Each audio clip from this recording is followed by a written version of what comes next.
चलिए, एक बार फिर आपका स्वागत है। और कल की क्लास जहां हमने समाप्त की थी उससे आगे बढ़ेंगे, लेकिन उसके पहले एक छोटा सा संशोधन है। डेट थोड़ा इधर सा उधर हो गया है। मैं आपको मनरेगा बता रहा था, तो दो संशोधन है, वो आप कर लीजिए। पहला तो ये कि मनरेगा यानी नरेगा से मनरेगा बना था कब? 2 अक्टूबर 2009 में। मैंने 2010 बता दिया आपको। यानी पहले नरेगा था, इससे मनरेगा बना कब? 2009 2 अक्टूबर। मैंने क्या बता दिया था? मैंने 2010 बता दिया था। मनरेगा बनने का मतलब क्या था मैंने बताया, इसमें महात्मा गांधी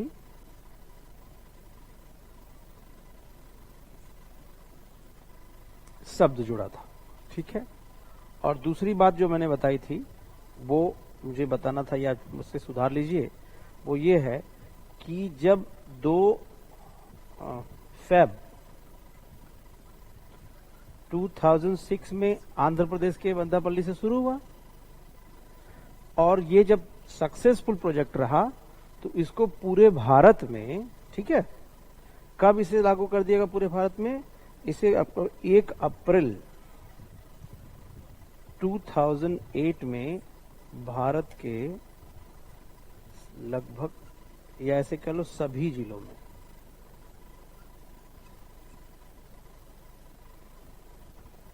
लागू हुआ। ये दो छोटे छोटे डेट था। अब इसको मैं देखा, इसको तो मुझे लगा आपसे बात करनी चाहिए इस पे, इससे सुधार लीजिएगा, ठीक है। चलिए, अगर आपको याद हो कल की क्लास, तो मैं एक नया चैप्टर शुरू कर चुका था जिसका नाम क्या था? Fiscal policy of India, Bharat की राजकोषीय नीति, ठीक है। Fiscal policy of India, Bharat की राजकोषीय नीति, ठीक है।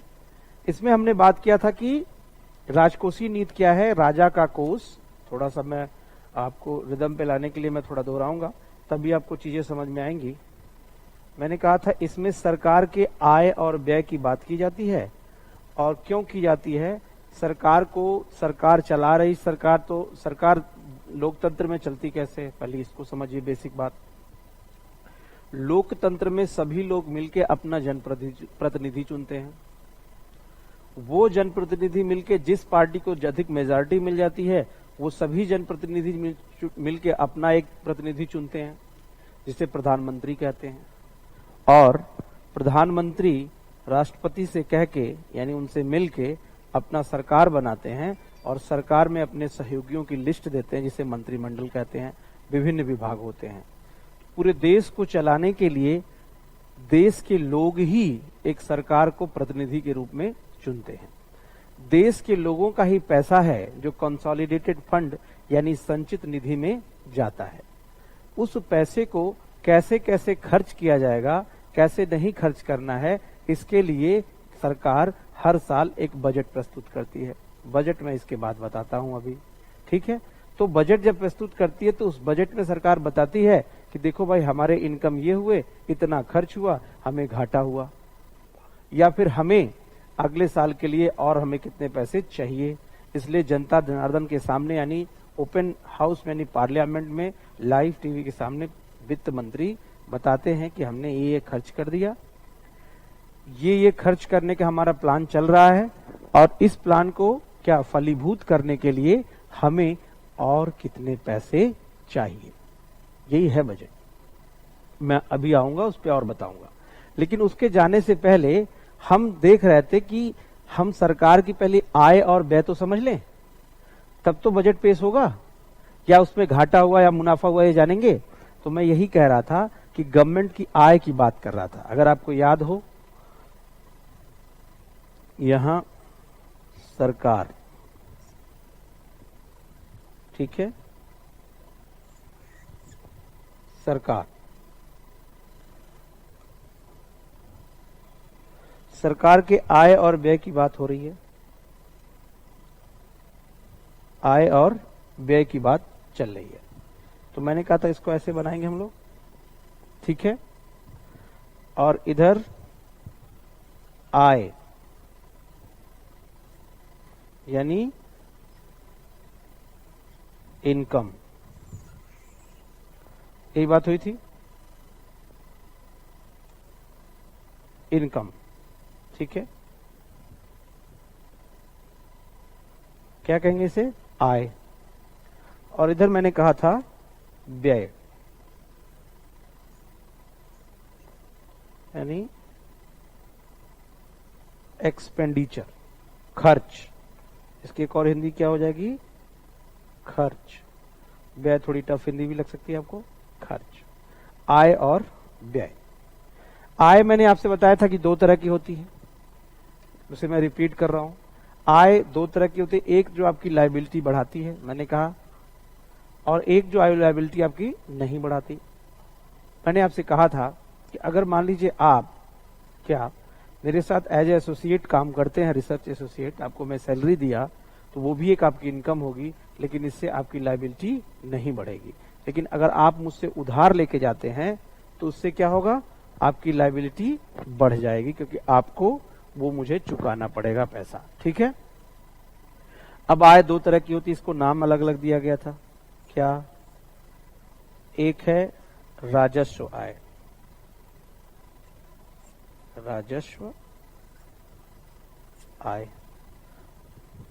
इसकी क्या खासियत है? मैं अगर एल लिखूं, आगे क्रॉस कर दूं, मतलब लायबिलिटी नहीं बढ़ेगी, लायबिलिटी नहीं बढ़ेगी, ठीक है। अब राजस्व आय में भी दो प्रकार थे। क्या? कर राजस्व और गैर कर राजस्व। इसकी इंग्लिश होगी टैक्स रेवेन्यू, और इसकी होगी नॉन टैक्स रेवेन्यू, ठीक है। टैक्स में भी दो, एक डायरेक्ट और एक, ये मैं दोहरा रहा हूं, आपको पता चल रहा है ना, प्रत्यक्ष कर और अप्रत्यक्ष कर। यानी कर देने से सरकार की लायबिलिटी नहीं बढ़ती, चाहे वो डायरेक्ट टैक्स दे रहे हो आप या इनडायरेक्ट टैक्स दे रहे हो। गैर कर राजस्व में क्या हो सकता है? मैंने गैर कर राजस्व में बताया था आपसे। क्या? गैर कर राजस्व में फीस, चालान और क्या? डिविडेंड यानी लाभांश, डिविडेंड, ठीक है। और क्या?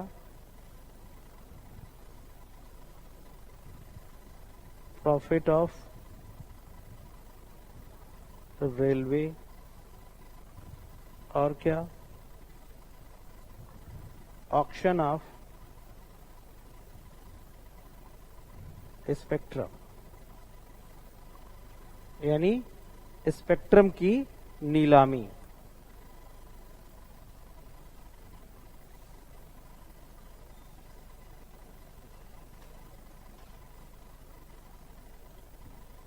ठीक है, ये सब क्या था? नॉन टैक्स रेवेन्यू था, ठीक है। और यही हम बात कर रहे थे कैपिटल इनकम की।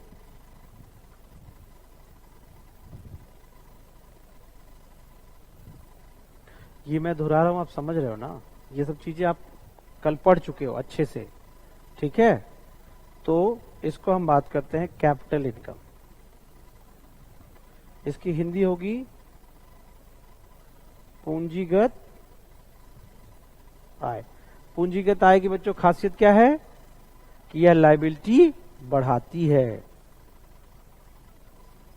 लायबिलिटी बढ़ाती है। लायबिलिटी बढ़ाती का मतलब इसको एल और यहां प्लस लिख सकते थे, ठीक है।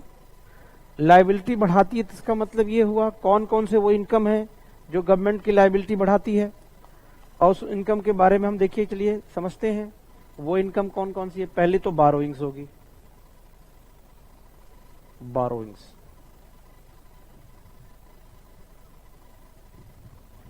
बारोइंग्स की हिंदी होगी उधारी, ठीक है। फिर क्या होगा, उधारी भी कैसी, इंटरनल मार्केट, ठीक है, और एक है एक्सटर्नल मार्केट।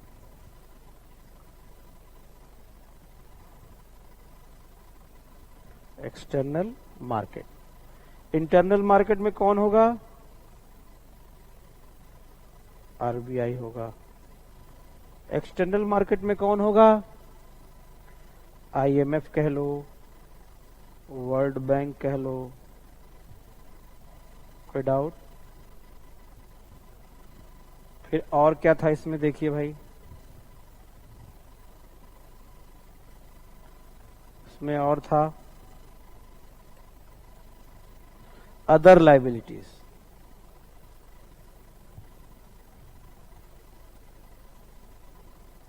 Other liabilities. और जब अदर लायबिलिटीज की बात होगी तो उसमें क्या क्या आएगा, पीएफ, पीएफ समझ रहे हैं, प्रोविडेंट फंड, पीएफ आएगा। और क्या आएगा, एनएससी, नेशनल सेविंग सर्टिफिकेट। और क्या आएगा, समझ रहे हैं, ट्रेजरी बिल। और क्या आएगा, ट्रेजरी बिल आपको पता है ओपन मार्केट ऑपरेशन के तहत इसका इस्तेमाल किया जाता है। तो जब ये लोग पैसा ट्रेजरी बिल खरीदेंगे तो गवर्नमेंट के पास पैसा जाएगा, और जब गवर्नमेंट के पास पैसा जाएगा तो गवर्नमेंट को क्या करना पड़ेगा बताइए आपको, गवर्नमेंट को वापस देना पड़ेगा जब आप मांगोगे। जैसे आपका पीएफ हुआ, नेशनल सेविंग सर्टिफिकेट हुआ, ट्रेजरी बिल हुआ। इसी तरीके से post office savings, post office savings, ये मैं रिवाइज कर रहा हूं क्यों, क्योंकि एक बार आपको फिर से समझ में आए तभी ये चीजें लिखूंगा। फिर यहां लिख सकते हैं सुकन्या समृद्धि योजना, सुकन्या समृद्धि योजना, ठीक है। आप यहां ये चीजें पा सकते हैं, ठीक है। अब देखिए क्या है,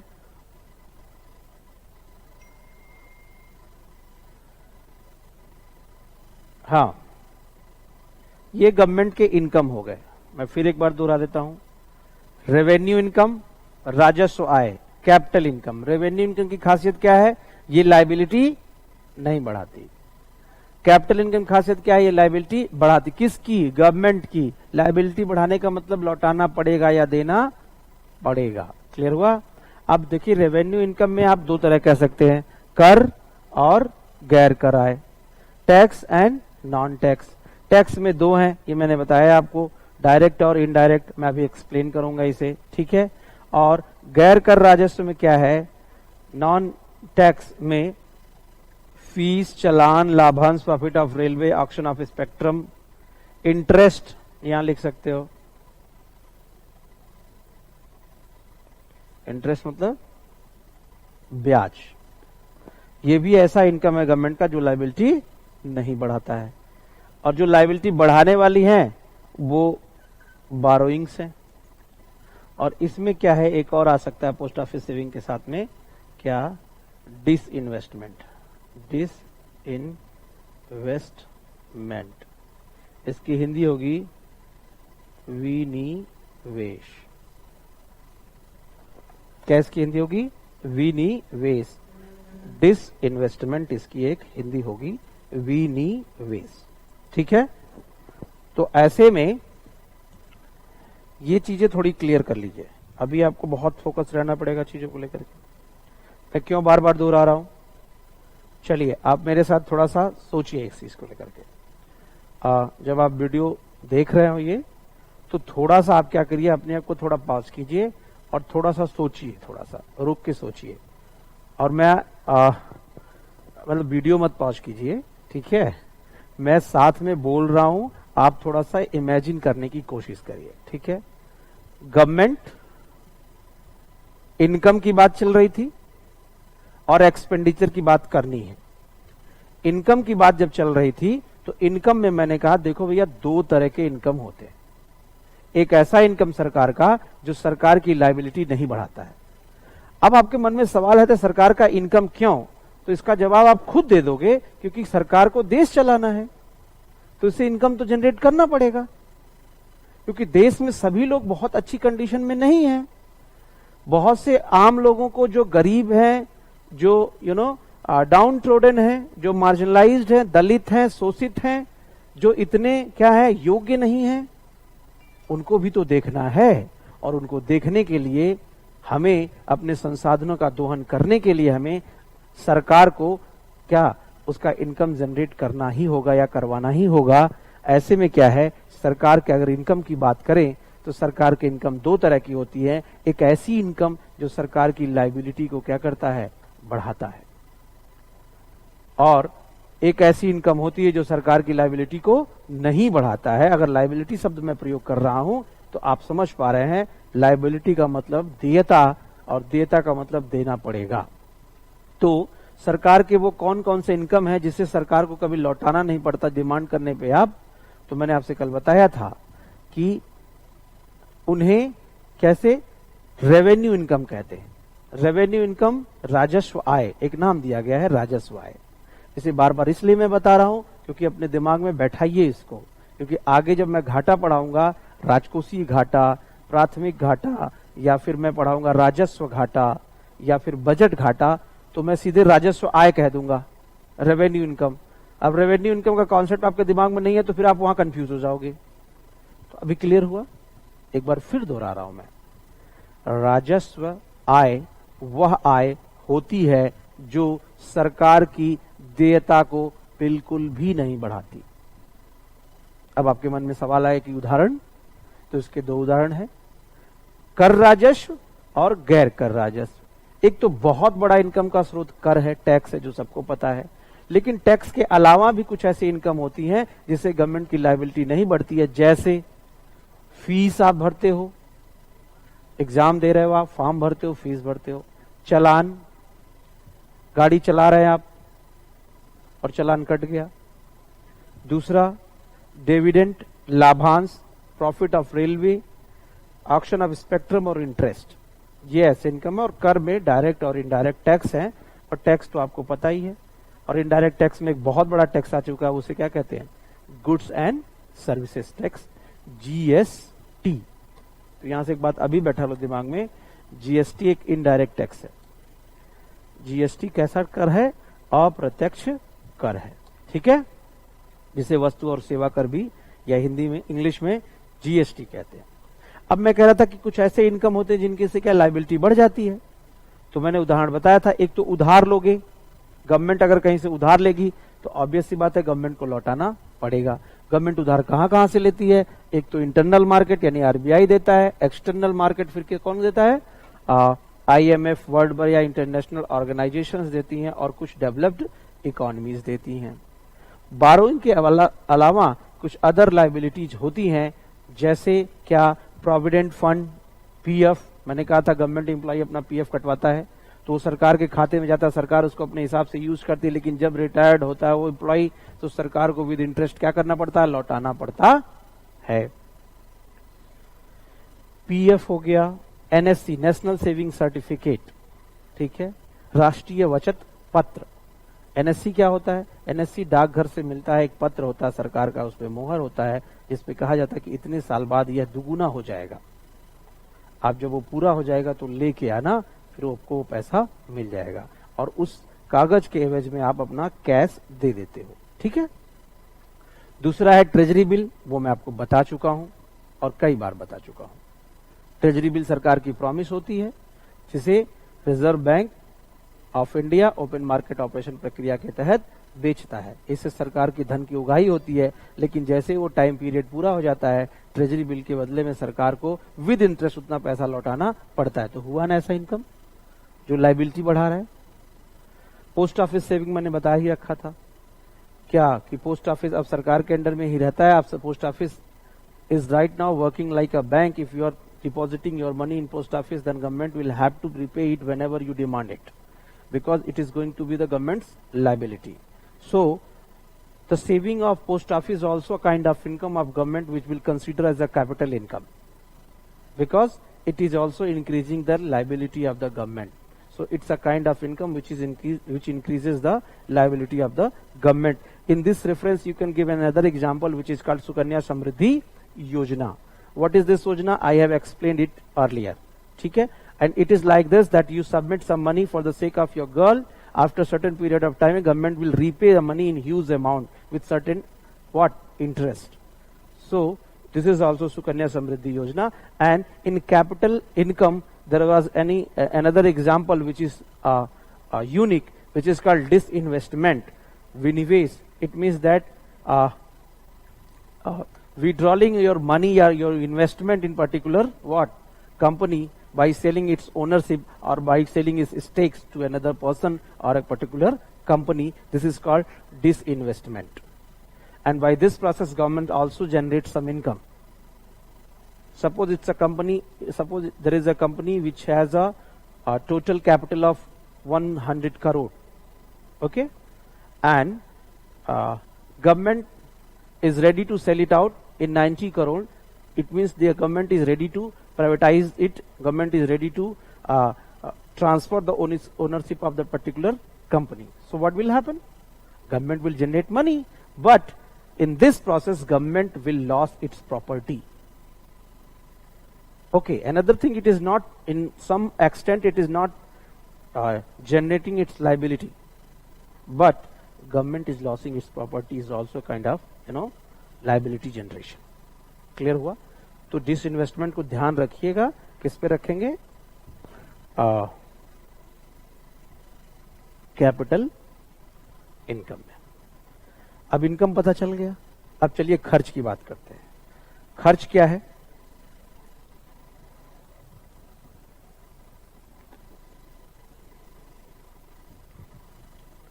खर्च भी दो प्रकार के होते हैं. ठीक है? एक खर्च ये होता है, जैसे मान लीजिए, उदाहरण समझते हैं. मान लीजिए आपने मुझसे पैसा लिया. ठीक है? तो अगर केवल आपने उस पैसे में मान लीजिए 1 लाख रुपया मुझसे आपने लिया उधार, और मैंने कहा कि 30% ब्याज लूंगा इस पे. कितना? कुछ ज्यादा हो गया क्या? चलिए मैं थोड़ा निर्दयी हूं. मैंने कहा 30% के नीचे अगर जरूरत हो लो, नहीं तो मत लो. तो मान लीजिए आपने 1 लाख रुपया उधार लिया मुझसे. वो आपकी कौन सी इनकम होगी बताइए? कैपिटल इनकम ना. क्यों? क्योंकि लायबिलिटी आपकी बढ़ रही है. अब एक बात क्या हुआ, एक एनुअल ईयर में, उस साल में क्या किया आपने? क्या किया? केवल और केवल उसका इंटरेस्ट मुझे रीपे कर दिया, यानी उसका ब्याज केवल आपने मुझे लौटा दिया. ठीक है? अब जब वो ब्याज मुझे लौटा देंगे आप, तो वो आपका खर्च होगा? नहीं होगा? आपका खर्च होगा ना. और क्या वो ऐसा खर्च होगा, समझ पा रहे हैं? वो ऐसा खर्च होगा जो आपकी देयता को कम नहीं करेगा, क्योंकि मूलधन अभी भी आपके पास पड़ा हुआ, लेकिन वो खर्च है, और उससे कोई प्रॉपर्टी का निर्माण नहीं होगा, क्योंकि आपने मुझे ब्याज उठा के दे दिया. यानी खर्च दो तरह के होते हैं. एक खर्च ऐसा होता है जो आपकी देयता को घटाता नहीं है. नहीं समझे? फिर समझिए इस चीज को. मैंने कहा सरकार ने कहीं से उधार लिया है, बारोइंग्स. मान लो किससे लिया सरकार ने? सरकार ने मान लो 2019 में जापान से उधार लिया. 2020 में सरकार ने जापान से जो उधार लिया है उसका केवल ब्याज लौटा दिया. तो सरकार का खर्च हुआ ना. लेकिन कैसा खर्च हुआ? क्या उधारी खत्म हो गई? बताइए. नहीं ना. तो ऐसे खर्च को हम कहते हैं रेवेन्यू एक्सपेंडिचर। रेवेन्यू एक्सपेंडिचर ऐसे खर्च होते हैं जिससे किसी पब्लिक प्रॉपर्टी का निर्माण नहीं होता और न ही लायबिलिटी कम होती है। मैं फिर दोहरा रहा हूं, खर्च दो तरह के होते हैं। एक तो ये स्थिति होती, पहला तो स्थिति ये होती जिससे कम नहीं हो रहा है। दूसरा स्थिति ये होती कि मैंने आपको 1,30,000 रुपया दिया, आपने पूरा लौटा दिया, तो देयता खत्म। क्लियर हुआ? या फिर सरकार के कॉन्सेप्ट में इसको समझेंगे कि सरकार ने जापान से 1,000 करोड़ रुपया मान लिया उधार लिया था 19 में, उस पे ब्याज हो जाता है 20 करोड़ का मान लो। तो 20 में सरकार ने अगर केवल 20 करोड़ रुपये लौटाए तो वो खर्च सरकार का रेवेन्यू एक्सपेंडिचर होगा, क्योंकि देयता कम नहीं होती है। लेकिन अगर 1,20 करोड़ रुपए वापस कर दिए तो वो कैपिटल खर्च कहलाएगा। यानी खर्च दो तरह के होते हैं, राजस्व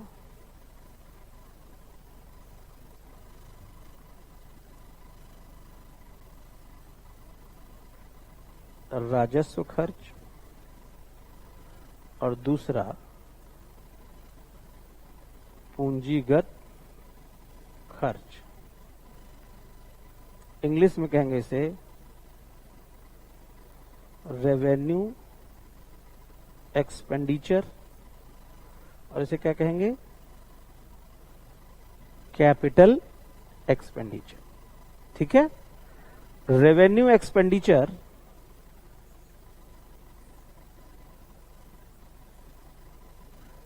दो बातें हैं, इससे देयता समाप्त नहीं होती। दूसरी चीज क्या है?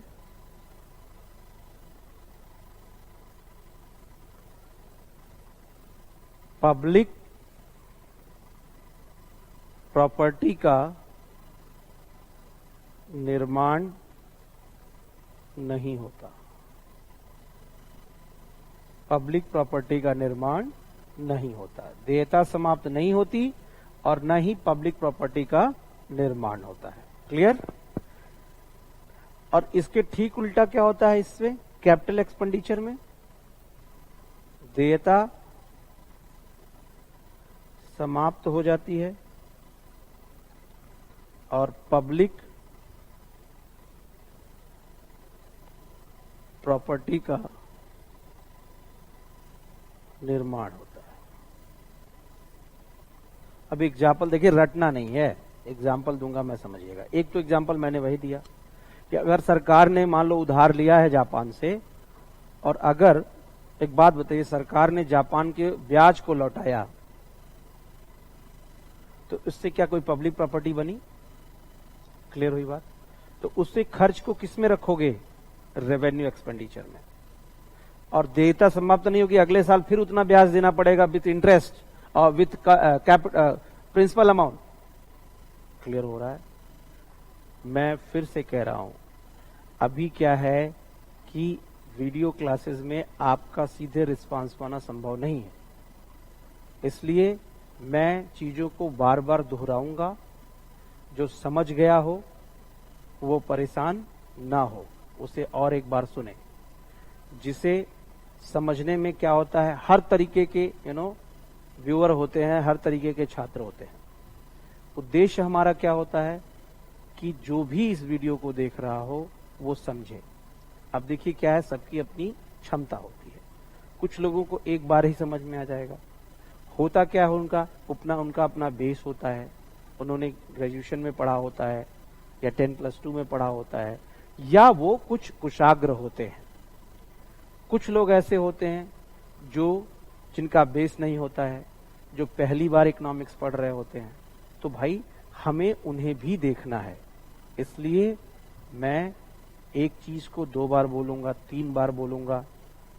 उद्देश्य इसका यही है कि हो सकता है किसी को रिपीटेड लगे, लेकिन एक बात समझिएगा, जो टॉपर होता है, ठीक है, टॉपर ऐसे एग्जाम्स का, वो कभी भी रिपीटिशन से घबराता नहीं है। अगर एक बात मैं 2 बार बोल रहा हूं ना, सुनिए उसको, वो कहीं ना कहीं आपके दिलो दिमाग में जितनी बार रिपीट होगा उतनी बार वो बैठता जाएगा और ये आपको लाभ देगा। क्लियर हुआ? जिनको एक बार में नहीं समझ में आ रहा है, ठहरिए, सोचिए बैठ के, फिर मैं दोबारा बता रहा हूं, फिर समझिए। कोशिश ये है कि कोई भी ये ना छूट जाए कि उसे ये टॉपिक चला गया, समझ में नहीं आया। दूसरी बात क्या है, दिक्कत कहाँ होती है बच्चों के साथ? जब हम कुछ पढ़ रहे होते हैं एक साथ, कुछ चीजें, अभी तक क्या सब चीज चल रहा होता, कुछ इंफॉर्मेशन एक साथ आना शुरू हो जाता है, कहीं कहीं आप क्या है रिदम मिस कर देते हैं, या वो पॉइंट चल रहा होता वहीं कुछ और दिमाग में आपके आ जाता है, वो निकल जाता है, फिर आप स्केपिज्म में आ जाते हैं, या फिर आप पलायनवादी हो जाते हैं कि छोड़ो अब ये समझ में नहीं आएगा। और जो पलायनवादी हो गया, इसका मतलब क्या, वो अपने सिलेक्शन से पलायन कर रहा है। इसलिए अगर नहीं समझ में आए फिर से सुनिए, फिर से मैं दोहरा रहा हूं। क्लियर हुआ? इसलिए फिर से शुरू करते हैं थोड़ा सा। क्या? एक्सपेंडिचर की बात मैं कर रहा था। इनकम तक तो क्लियर है, कौन कौन से इनकम होते हैं वो क्लियर है। अब मैं बात एक्सपेंडिचर की कर रहा था कि भाई देखो सरकार के खर्च क्या क्या हैं। तो आप सरकार को छोड़ो, खुद से सोचो कि कुछ ऐसे खर्च होते हैं जिससे क्या हो जाती है, अगर लाइबिलिटी का कॉन्सेप्ट आपको क्लियर है, देयता, जैसे मान लीजिए आपने 1 लाख रुपया लिया था मुझसे, 30,000 उसका और मुझे लौटा दिया आपने, तो क्या 1 लाख रुपया देना नहीं पड़ेगा आपको? देयता बनी है ना। लेकिन 30,000 रुपया आपने मुझे दिया, वो भी आपका एक खर्च हुआ, तो वो कैसा खर्च होगा? रेवेन्यू एक्सपेंडिचर होगा। कोई डाउट? ठीक है। और दूसरी चीज क्या है, अगर और उससे कोई पब्लिक प्रॉपर्टी नहीं बनी, गवर्नमेंट के सेंस में समझेंगे, इसको अभी उदाहरण दूंगा तो और क्लियर होगा। दूसरी चीज क्या है, कैपिटल एक्सपेंडिचर में क्या है, अगर आपने 1,30,000 रुपया पूरा मुझे लौटा दिया, टोटल रीपे ऑफ बारोइंग्स, अगर आपने पूरा मुझे लौटा दिया तो भाई आपकी देयता क्या हो जाएगी? समाप्त हो जाएगी। क्लियर हो गया? और ऐसे खर्च को हम क्या कहेंगे? कैपिटल एक्सपेंडिचर कहते हैं। अब थोड़ा उदाहरण समझते चलेंगे और ये और चीजें क्लियर होती चलेंगी। ठीक है। जैसे मान लो मैं खर्च यहां अलग से अगर रखूं, इसी में हौच पौच हो रहा है, क्या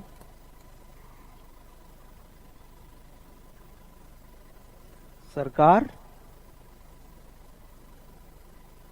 खर्च, इधर आय है तो अभी पढ़ चुके,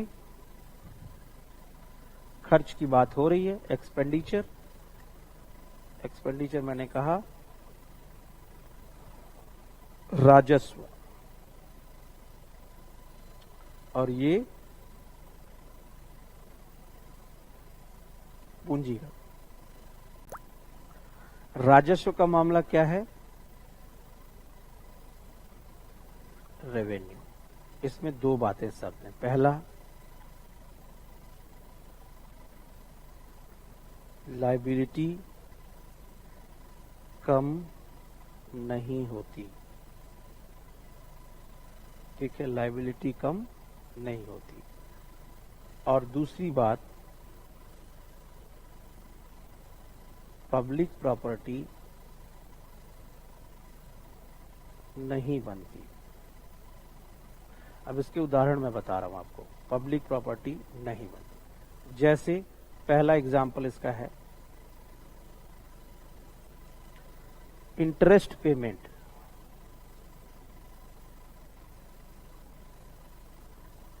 इंटरेस्ट पेमेंट यानी ब्याज का भुगतान या अदायगी,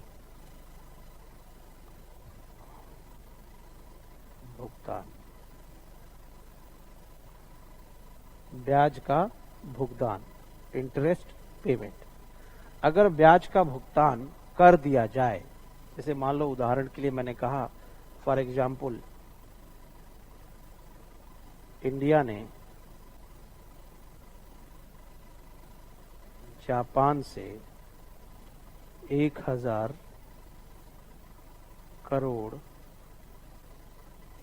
उधार लिया। आप इसको लिखते चले तो समझ पाएंगे अपने नोट्स में। उधार लिया जिसका ब्याज 20 करोड़ हुआ। तो केवल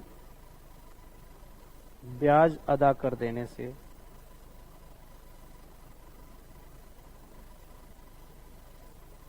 उधार की देयता कम नहीं होगी।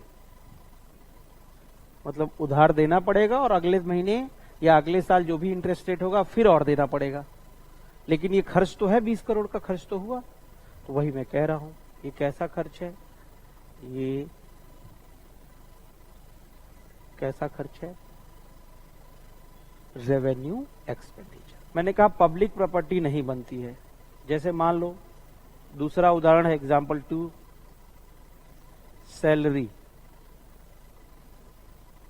Salary payment. कर्मचारियों की, सरकारी कर्मचारियों की सरकार अपने सैलरी देती है, तो सैलरी पेमेंट देने से क्या सरकार की उधार माफ हो जाएगा जापान से? नहीं ना।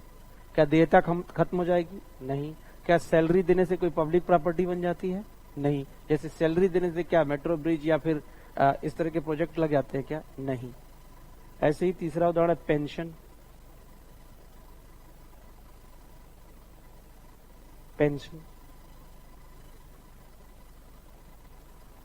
पेंशन यही चीज है। चौथी चीज क्या है? चौथी चीज हो सकती है क्या? सब्सिडी।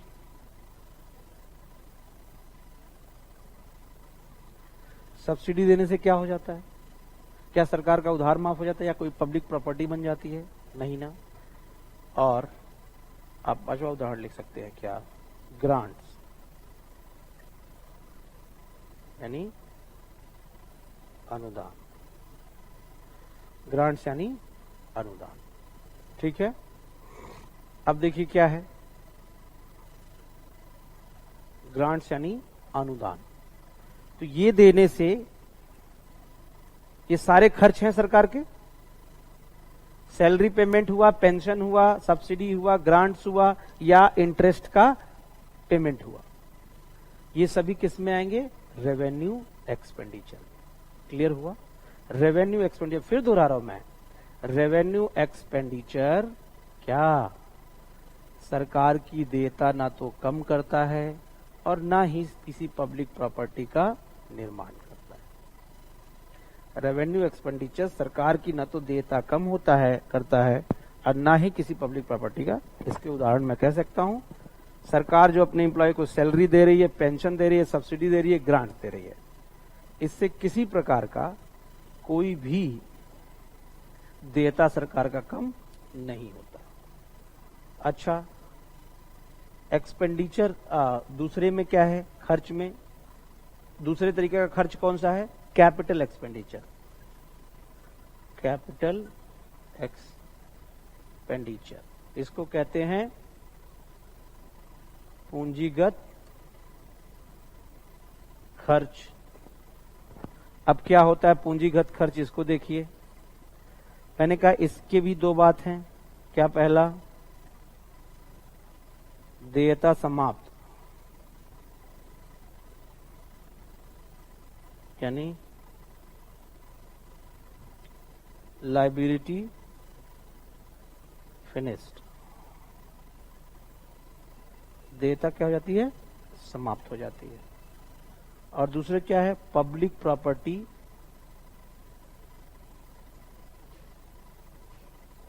जनरेशन, यानी सार्वजनिक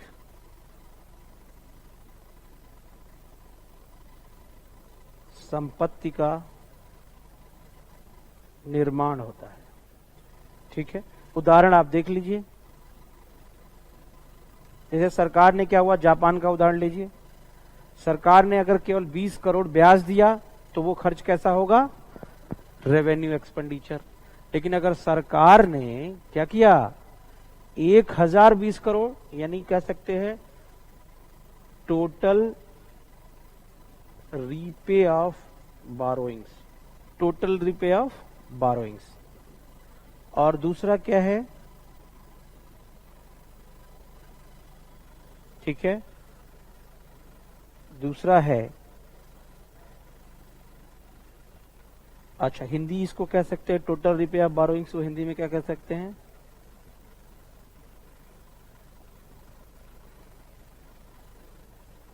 पूर्ण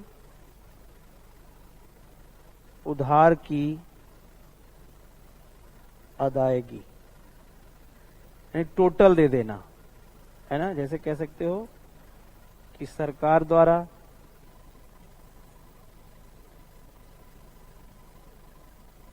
जापान के संपूर्ण उधार को चुकता किया जाना, संपूर्ण उधार को क्या करना, चुकता किया जाना सरकार के द्वारा, ठीक है। तो इसे कहते हैं total repay of बारोइंग्स।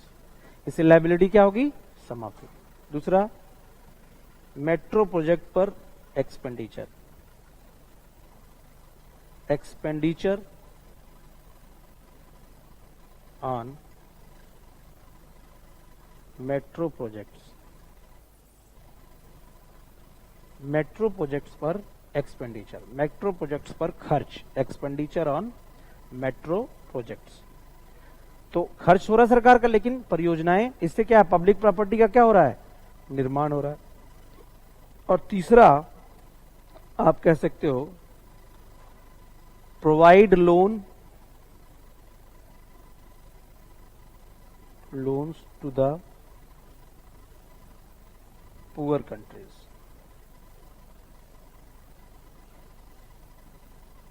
Poor countries, states और पीएसयूज, यानी उधार देना। भाई किसी को गवर्नमेंट भी तो उधार देगी, तो जब गवर्नमेंट उधार देगी तो कैसा खर्च होगा, वो पैसा कुछ लेके आएगा ना, इंटरेस्ट के साथ आएगा, यानी प्रॉपर्टी जनरेशन होगा कि नहीं होगा, बताइए। तो इसलिए इस खर्च को किस में रखेंगे, कैपिटल खर्च में रखेंगे, ठीक है। सरकार की आय पता चल गई और सरकार का खर्च पता चल गया। खर्च को मैं एक बार फिर बता रहा हूं थोड़ा सा, खर्च दो तरह का, एक खर्च जिसे रेवेन्यू खर्च कहते हैं, रेवेन्यू एक्सपेंडिचर कहते हैं, जो लायबिलिटी समाप्त नहीं करता, लायबिलिटी कम नहीं करता। इसका उदाहरण होगा इंटरेस्ट पेमेंट, ब्याज की अदायगी। दूसरी बात क्या कर सकते हैं, ऐसा खर्च होता है जो क्या कहते हैं, जैसे सैलरी देना। अच्छा एक बात बताइए, आप कहीं से उधार लेकर के सैलरी दे दिए तो उधार का भार खत्म हो जाएगा क्या, नहीं खत्म हो गया, लायबिलिटी खत्म होगा क्या, नहीं। भाई आप सैलरी दिया, ठीक आप दो, हमारा पैसा हमें लौटाना आराम से, हम कुछ नहीं जानते। इसी तरीके से पेंशन, सब्सिडी, भत्ता देना और ग्रांट, ग्रांट तो मैं आपको बता चुका हूं, अनुदान, दान के जैसा। अब मैं एक बार आपको बता चुका हूं कि ग्रांट का मतलब क्या है, कि भारत में ग्रांट राज्यों को सरकार ग्रांट देती है, उसमें कुछ राज्यों को विशेष दर्जा प्राप्त है जिसे सरकार अधिक ग्रांट देती है। जहां चल रही योजनाओं में सरकार 90% कंट्रीब्यूशन करती है। विशेष राज्य का दर्जा उन राज्यों को दिया गया है जो राज्य क्या हैं, ज्योग्राफिकली चैलेंज्ड हैं, ठीक है। जैसे जम्मू कश्मीर, ज्योग्राफिकली चैलेंज का मतलब प्रकृति ने उनके साथ अन्याय किया है, पहाड़ है, पर्वत है, मतलब समतल भूमि नहीं है जहां वो विकास कर सके। भाई सीधी सी बात है ना, अवसर समान नहीं है। जो खेती उत्तर प्रदेश, बिहार, पंजाब और हरियाणा के लोग कर लेंगे, क्या वही खेती क्या कहते हैं कश्मीर के लोग कर लेंगे क्या, या उत्तराखंड और हिमाचल प्रदेश के लोग कर लेंगे? समतल मैदान ही नहीं है, तो खेती कैसे कर पाओगे आप? क्लियर हुई बात? तो इसलिए वो ज्योग्राफिकली चैलेंज स्टेट्स है, उनको ग्रांट दिया जाता है। ग्रांट में एक बार बात कर चुका हूं, मैं फिर भी दोहरा रहा हूं एक बार। खर्च समझ में आया?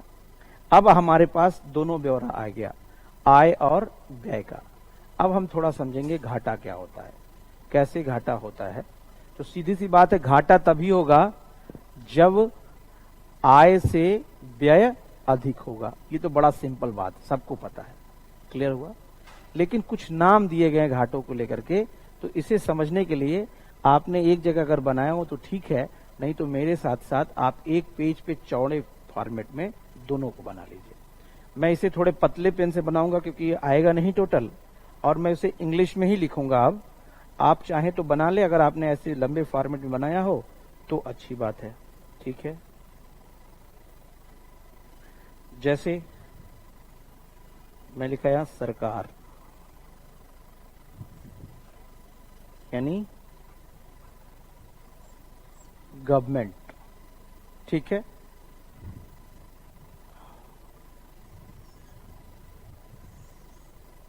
ये हो गया। और मैं अगर हो सकता हो थोड़ा सा आपको हल्का दिखेगा, ठीक है, तो आप वो चीजें तो लिख ही चुके हैं ना अपने कॉपी पे, और आपको अब समझ में आ गया होगा, तो मैं बताता चलूंगा, उसको आप इमेजिन करते चलिए इस चीज को लेकर के। आप बताइए यहां क्या लिखूं मैं?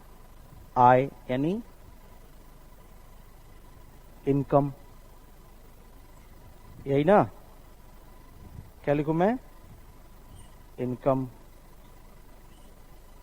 ठीक है। और थोड़ा सा इसे और मोटा कर लेते हैं, हाँ ये ठीक है। इसे इनकम कर लेते हैं। इनकम दो तरह की, कौन कौन? एक तो होगा रेवेन्यू इनकम, और दूसरा क्या होगा? Capital income. रेवेन्यू इनकम भी दो प्रकार का, क्या? टैक्स, और क्या? नॉन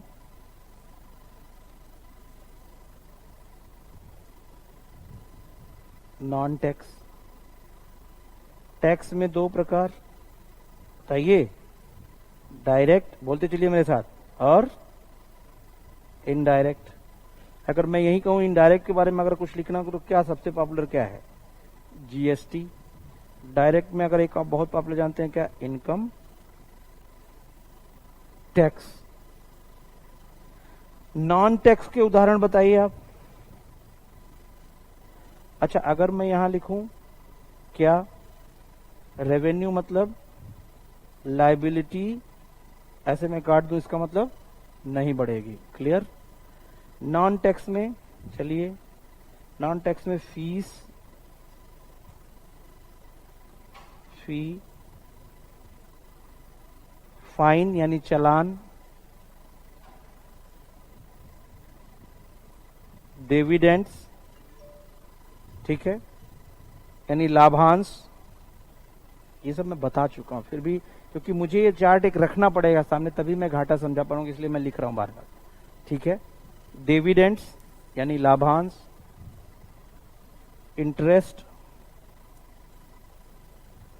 यानी ब्याज, और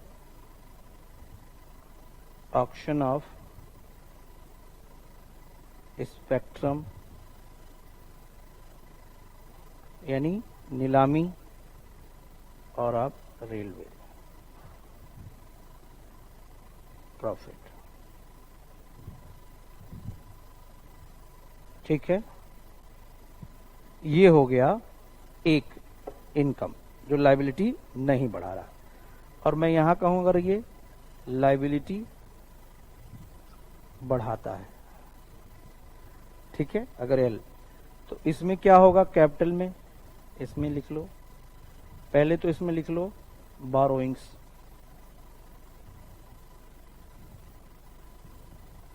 बारोइंग्स, ठीक है। बारोइंग्स में क्या ऐसे हो जाएगा? इंटरनल और एक्सटर्नल, ठीक है। फिर यहां क्या हो सकता है? बारोइंग्स के बाद से यहां लिख सकते हो आप क्या? Other liabilities,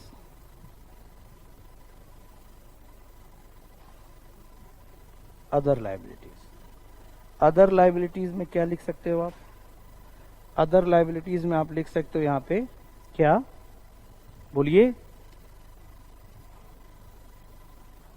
PF, provident fund. और क्या लिख सकते हो आप,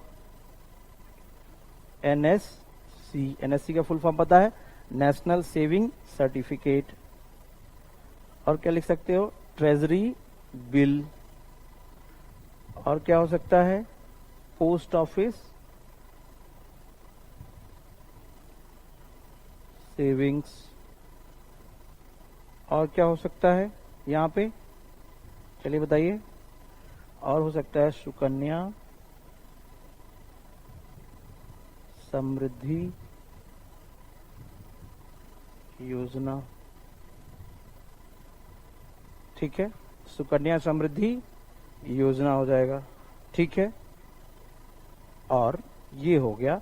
और एक आ जाएगा डिसइन्वेस्टमेंट।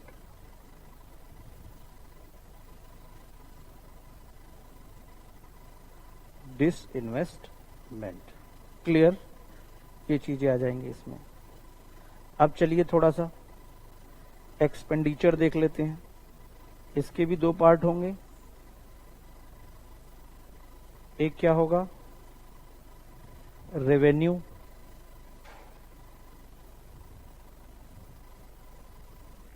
Revenue expenditure. और दूसरा क्या होगा,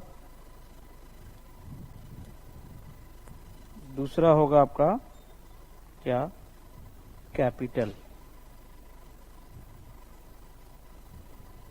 कैपिटल एक्सपेंडिचर होगा। रेवेन्यू खासियत क्या होगी,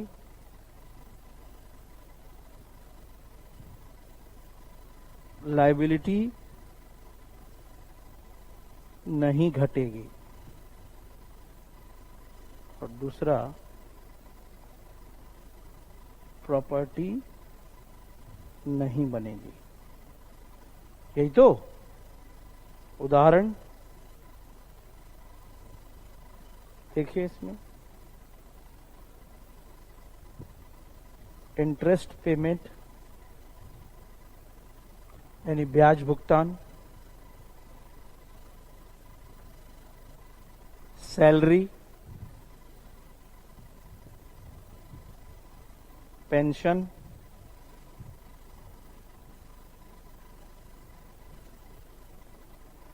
सैलरी, पेंशन।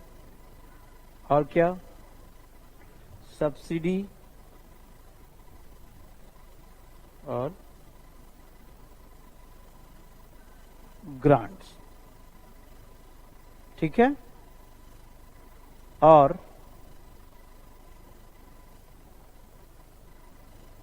कैपिटल में इसका उल्टा होगा क्या, लायबिलिटी इंड यानी समाप्त। और दूसरा प्रॉपर्टी जनरेट बनेगा। इसका उदाहरण क्या हो सकता है,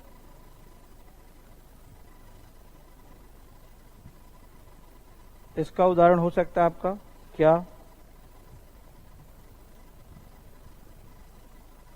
मेट्रो प्रोजेक्ट एक्सपेंडिचर। और क्या इसका होता है, टोटल रीपे ऑफ बारोइंग्स। और एक बार और जानने से और आपको क्लियर हुआ होगा, टोटल रीपे ऑफ बारोइंग्स। और एक और आएगा क्या, loan provided to the states and countries, यानी लोन देना। तो भाई ये देखो, ये पतले पतले में मैंने लिख दिया इसको। अब इसको थोड़ा समझते हैं। कैसे समझते हैं कि कैसे ये एक्सपेंडिचर इसको कैसे घाटा हम इसको कैसे समझेंगे, सेवरल। ठीक है, तो भाई सरकार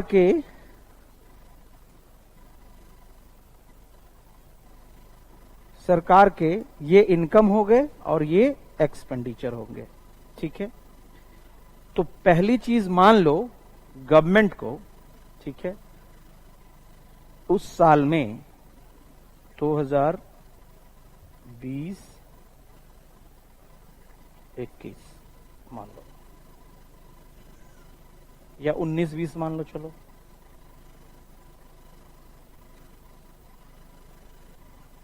2019 से 20 के बीच में,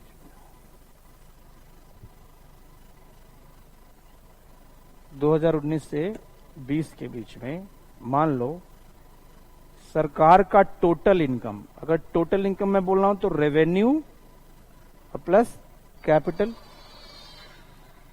ठीक है, सरकार का टोटल इनकम, ठीक है, कितना है?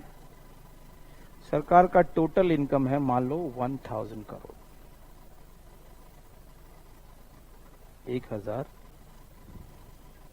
Crore total income. और टोटल एक्सपेंडिचर क्या है? 1500 करोड़ मान लिया, जिसमें रेवेन्यू इनकम भी है और कैपिटल इनकम भी है। यानी उसने टैक्स से, नॉन टैक्स से गवर्नमेंट ने जितना कमाया है, और उस साल उसने उधार लेकर के या प्रोविडेंट फंड, एनएससी, इससे चीजों से कितना कमाया है, वो 1000 करोड़ है। खर्च कितना हुआ, लाइबिलिटी कितनी, मतलब इन्वेस्टमेंट, इंटरेस्ट पेमेंट किया, सैलरी, पेंशन, सब्सिडी, या प्रोजेक्ट्स बहुत से लगाए, उन प्रोजेक्ट्स को देखते हुए, ठीक है, खर्च की स्थिति कितनी आ गई? खर्च की स्थिति मान लो 1500 करोड़ हो गया। तो अभी पहली दृष्टि में देखने में घाटा लग रहा है, ठीक है, तो इसको लिख सकते हैं ना, पहला समझते हैं बजट घाटा। क्या? बजट घाटा। बजट घाटा मतलब कुल खर्च, यानी रेवेन्यू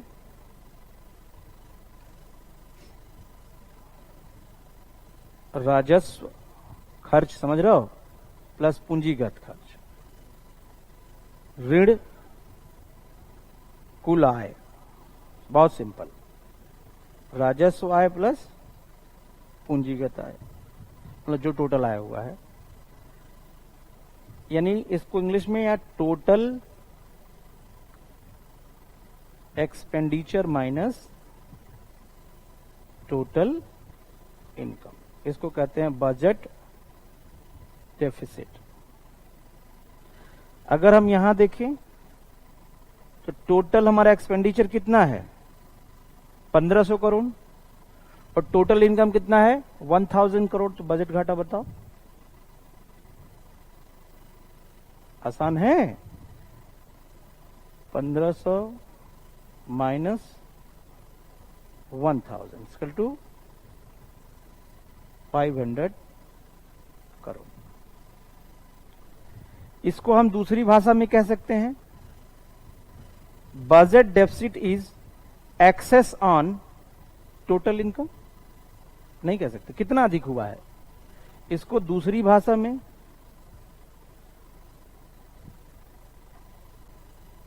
बजट घाटा बराबर कुल आय पर खर्च का आधिक्य। देखिए, अब शब्द में घबराना नहीं है,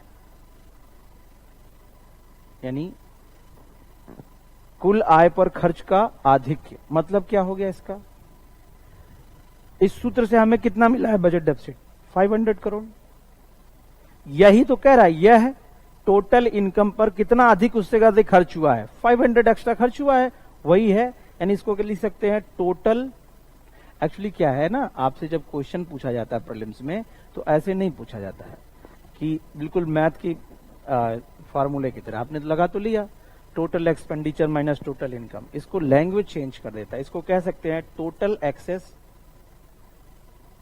on the total excess of expenditure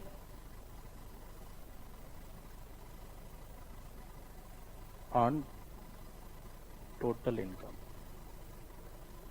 बोलिए ये बात समझ में आई? मैं फिर दोहरा रहा हूं। मैंने कहा कि बजट घाटा अगर फॉर्मूले के फॉर्म में आएंगे तो total expenditure minus total income. Suppose government has in this financial year total income is 1000 crore. When government estimate its expenditure it has gone to, ठीक है, 1500 करोड़। ओके, तो हम कह सकते हैं कि यार एक बताओ, 1000 मिला है, 1500 खर्च हुआ, तो कितना एक्सेस हुआ है? 500 का ना। वो किस पे एक्सेस पता चला है? इनकम पे, 1000 पे। वही तो कह रहा है, बजट घाटा equal to total excess of क्या? Expenditure on total income. बात सिंपल, एक समझ में आया घाटा। आगे बढ़ते हैं, ये दिमाग में रखना है, ठीक है। अब बजट घाटा हो गया। अब देखिए अगला, फिस्कल डेफिसिट, राजकोषीय घाटा। क्या होता है फिस्कल डेफिसिट? ये देखिए, राजकोषीय घाटा, जहां बहुत डरते हैं आप, फिस्कल डेफिसिट। टोटल इनकम कितना है भाई? 1000 करोड़। टोटल एक्सपेंडिचर कितना है? 1500 करोड़, ठीक है। और हमने कहा टोटल इनकम कह रहा हूं तो मैं रेवेन्यू और कैपिटल इनकम बोल रहा हूं। रेवेन्यू इनकम अगर मैं बोलूं तो आप कंफ्यूज तो नहीं होंगे। रेवेन्यू इनकम दो का, टैक्स और नॉन टैक्स। रेवेन्यू इनकम की खासियत क्या है? लायबिलिटी नहीं बढ़ाती, यानी गवर्नमेंट को फिर लौटाना नहीं पड़ता। और कैपिटल इनकम का, ऐसे गवर्नमेंट की इनकम जो गवर्नमेंट की लायबिलिटी बढ़ाती है, यानी गवर्नमेंट को लौटाना पड़ता है। क्लियर हुआ? तो फिस्कल डेफिसिट क्या है? मैं ये कलर लेता हूं, ग्रीन कलर लेता हूं, ठीक है। और मैंने कहा अगर कैपिटल इनकम है गवर्नमेंट की, तो गवर्नमेंट की ये बारोइंग्स हैं, इसको रेड से लेते हैं, गवर्नमेंट की बारोइंग्स, और ये बारोइंग्स और अदर लाइबिलिटीज। क्लियर? बारोइंग्स और अदर लाइबिलिटीज, यानी इस साल गवर्नमेंट को ये ऐसे इनकम हुए हैं जिसे सरकार को लौटाना नहीं है, ठीक है। और एक इनकम गवर्नमेंट का ये भी है जिससे कुछ प्रॉपर्टी खर्च तो है लेकिन इसे लौटाना नहीं है। बात क्लियर हुआ? ध्यान रखना फिस्कल डेफिसिट क्यों लाया गया है, ठीक है। और ये जो इनकम है, या तो उधार लिया, प्रोविडेंट फंड हुआ, एनएससी हुआ, ट्रेजरी बिल हुआ, पोस्ट ऑफिस में सुकन्या, सरकार को लौटाना ही पड़ेगा। कुछ क्लियर अंतर दिख रहा है? मैंने जो घेरा बनाया, मैंने कहा कि उसमें बारोइंग्स, चाहे इंटरनल मार्केट हो, एक्सटर्नल मार्केट हो, आरबीआई से हो या बाहर से हो, या अदर लाइबिलिटीज, ये ऐसे इनकम है गवर्नमेंट को जिसे गवर्नमेंट को लौटाना ही पड़ेगा। क्लियर? तो कह रहा है, मान लो सरकार को, क्लियर, मान लिया सरकार को उस साल कितना इनकम हुआ है? 1000 करोड़। तो उस 1000 करोड़ में मान लो गवर्नमेंट को 300 करोड़, कितने? 300 करोड़ इससे मिले। किससे? बारोइंग्स एंड अदर लाइबिलिटीज से। क्लियर? मैंने अगर पता तो चल जाएगा ना कि हमने उधार कितना लिया है, हमारे पास अदर लाइबिलिटीज कितनी है। मान लो वो 300 करोड़ हो। यहां तक क्लियर है? मैं फिस्कल डेफिसिट पे आ रहा हूं, समझिए इस चीज को लिए। टोटल हमारे पास 1000 करोड़ हमने माना, मान लिया बारोइंग और अदर लाइबिलिटीज कितनी है? 300 करोड़ की है। ये ऐसा इनकम है जिसे लौटाना ही पड़ेगा। अगर इसको 1000 करोड़ से हम निकाल दें तो हमारे पास बचेगा कितना? हमारे पास बचेगा, यहां कर लेते हैं, अरे भाई 700 बचेगा ना। 1000 माइनस 300, 700 करोड़ हमारे पास बचेगा, ठीक है। अब ये 700 करोड़ ऐसा पैसा है जिसे हमें लौटाना नहीं है किसी को। क्लियर हो रहा है? चलिए, अब आपके मन में आएगा कि ये निकाले क्यों? निकाले इसलिए क्योंकि हमें राजकोषीय घाटा समझना है। अब यही समझाता हूं। राजकोषीय घाटा बराबर physical deficit equal to total expenditure, ये माइनस क्या, total income excluding market borrowings and other liabilities. Clear हुआ? मैं फिर दोहरा रहा हूं, राजकोषीय घाटा बराबर कुल खर्च ऋण सरकार की कुल आय जिसमें से उधार और अन्य देयताएं से जो पैसा मिला है उसे हटा के उसको घटा दो। तो भाई यहां से घटाने पे कितना आया? 700 करोड़। टोटल एक्सपेंडिचर कितना है? 1500 करोड़। उसको घटा दोगे तो क्या मिल जाएगा हमें? Fiscal deficit. और देखो देश की सच्ची हालत की पता इसी फिस्कल डेफिसिट से पता चलता है। आपने उधार लिया हुआ है, दूसरे का पैसा आपके पास रखा हुआ, उसे दिखा कर अपनी आय दिखा रहे हो आप, तो क्या सही बात है क्या? अब आपको क्लियर हो रहा होगा थोड़ा कि फिस्कल डेफिसिट क्यों मापा जाता है या फिस्कल डेफिसिट को टारगेट क्यों बनाया जाता है। बजट डेफिसिट को क्यों टारगेट नहीं बनाया जाता है कि भाई बजट डेफिसिट के हिसाब से हम चलेंगे, क्योंकि जब बजट डेफिसिट देखेंगे तो हम ऐसे भी पैसे को अपने इनकम में जोड़े हुए हैं, वो दरअसल हमारा इनकम नहीं है और हमें उसके साथ लौटाना ही पड़ेगा। क्लियर हो रहा है क्या? मैं फिर बताऊं फिस्कल डेफिसिट। मैंने कहा सरकार की आय के दो स्रोत होते हैं, एक ऐसे स्रोत होते हैं जिनसे रेवेन्यू जनरेशन होता है या ऐसे स्रोत होते हैं जिनमें लायबिलिटी नहीं बढ़ती।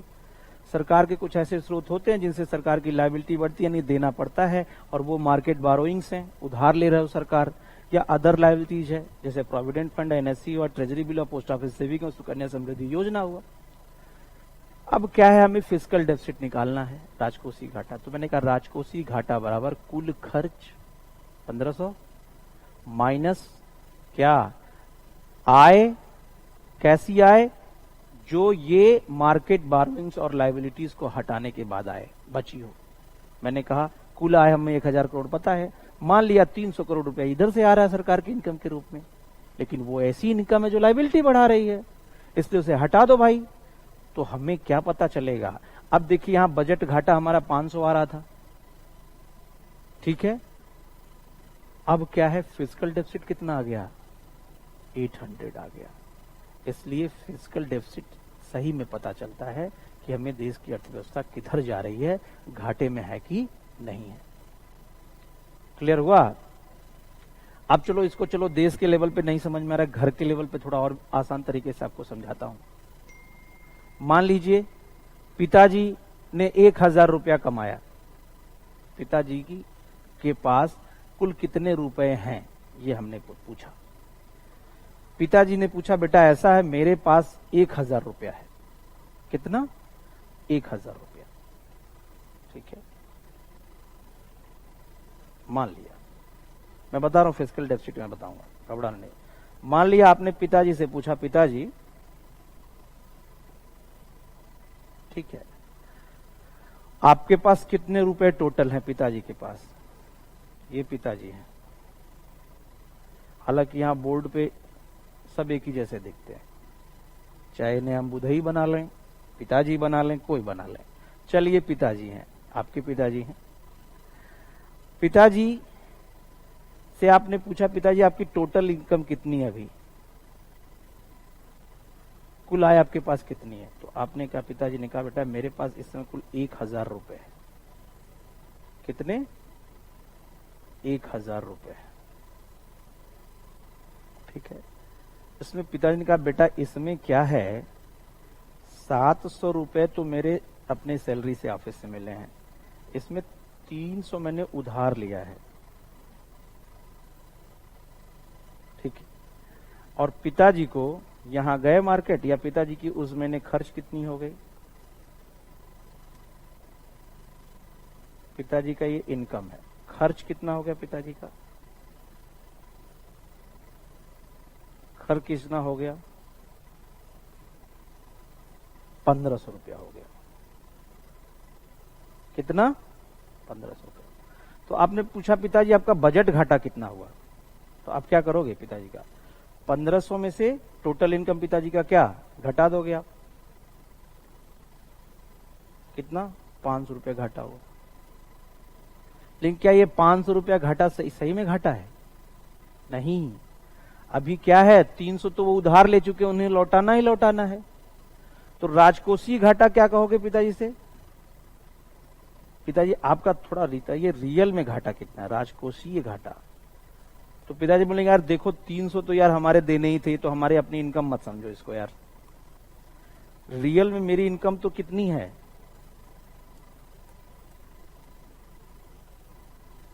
रियल में मेरी इनकम तो यार 700 ही है, और खर्च कितना हो गया 1500। तो भाई एफ क्या होगा, 1500 माइनस 700, ये कितना हो जाएगा 800। तो पापा को रियल में घाटा 800 का हो रहा है। लेकिन अगर दूसरी तरह समझेंगे, उनके उधार को ऐड करके जोड़ेंगे तो घाटा कितना निकलेगा 500 होगा। तो वो घाटा क्या कहलाएगा, बजट घाटा कहलाएगा, ठीक है। और ये जो घाटा होगा वो फिस्कल डेफिसिट होगा। अब थोड़ा क्लियर हुआ?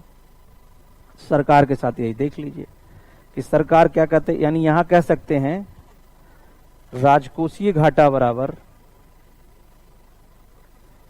देखिए इतना समझ लेना कि कभी भूले ना, घाटा बराबर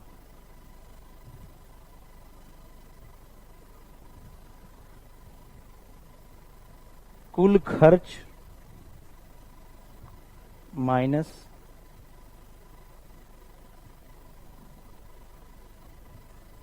कुल आय, क्या बाजार उधारी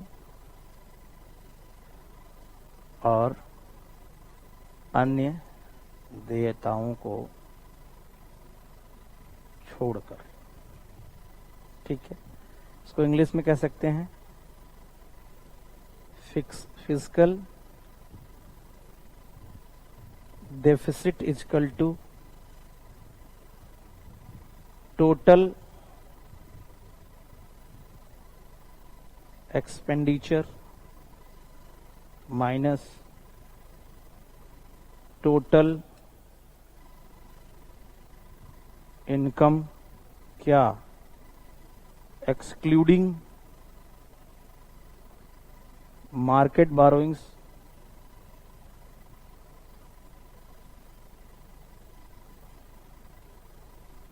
एंड अदर लाइबिलिटीज। अब इस एग्जाम्पल में आते हैं, अगर एग्जाम्पल आपके दिमाग में हो, यहीं देख लेते हैं। टोटल खर्च कितना, बाजार उधारी और अन्य देयताएं छोड़ देने के बाद से, ठीक है, ये कितना होगा, टोटल आय कितना बचा। जैसे मान लो कुल 1000 था, 1000 करोड़, ये 300 करोड़ था, इसको घटा देने पे क्या आएगा 700 करोड़, इसलिए क्या हो जाएगा 800 करोड़। इसको इस लैंग्वेज में भी लिख सकते हैं, fiscal deficit is excess on total income excluding what, अन्य देयताएं, other liabilities and market borrowing. नहीं समझे? यानी बाजार उधारी और अन्य देयताओं को छोड़कर, हटाकर जो एक्सेस है किस पे, टोटल इनकम पर, किसका, एक्सपेंडिचर का, वही कहलाता है फिस्कल डेफिसिट। क्या राजकोषीय घाटा समझ में आया? आसान है। अब आपके मन में सवाल ये आएगा कि राजकोषीय घाटा क्यों पता किया गया, एक्सक्लूड क्यों किया गया, किसको, बारोइंग्स को और किसको, अदर लायबिलिटीज को। तो एक्सक्लूड इसलिए किया गया बच्चों क्योंकि वो हमारी इनकम का पार्ट केवल दिखने में है, रियल इनकम वो हमारा नहीं है। मैंने पिताजी का उदाहरण दिया, इससे आप समझो। पिताजी ने 300 उधार ले रखा है, उसको भी अपनी आय जोड़ के समझ रहे हैं। भाई जिसने 300 दिया वो मांगेगा ना, और जब मांगेगा तो उसे देना पड़ेगा, तो उसको इनकम कैसे समझ लिया आपने। और खर्च आप 1500 तक कर दिए हैं, तो भाई बजट घाटा में क्या लगता है कि हमें कम खर्च हुआ, कम घाटा हुआ है। लेकिन जैसे ही फिस्कल डेफिसिट आप खोजते हैं तो हमें वास्तविक घाटा पता चलता है। कोई डाउट? तो फिस्कल डेफिसिट क्यों निकाला जाता है, ये बात समझ में आया, क्लियर हुआ? ये ठीक वैसे ही है जैसे मान लीजिए कि आपने क्या किया, आप नंबर पा गए। जैसे मान लीजिए कि 50 नंबर का क्वेश्चन है, ठीक है, 50 नंबर का क्वेश्चन है आप, और 50 नंबर के क्वेश्चन में आपने 30 नंबर के 30 क्वेश्चन किए हुए हैं, ठीक है। तो 30 क्वेश्चन किए हुए हैं तो आपको कितने क्वेश्चन छूटे आपके? 20। लेकिन दिक्कत यह है, तो आप पता करोगे कि आपको कितने क्वेश्चंस का घाटा हुआ। मान लो ऐसे एक उदाहरण मैं इमेजिन कर रहा हूं, सोचो कि अगर 50 क्वेश्चन करने थे, आपने 30 क्वेश्चन किए हैं, 20 क्वेश्चन का आपको घाटा हुआ, मतलब नहीं हुआ वो। यानी टोटल घटाएंगे कितने में से? 50 में से 30, 20 बचे।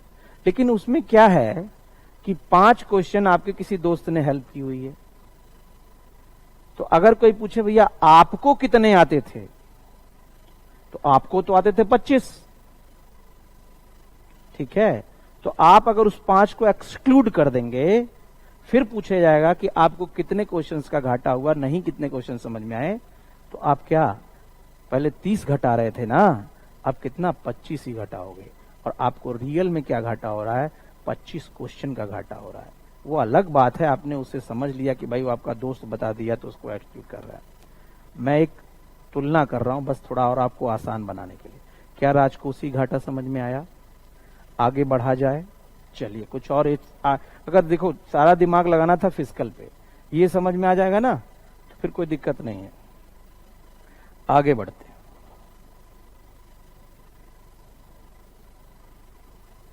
अगला है राजस्व घाटा।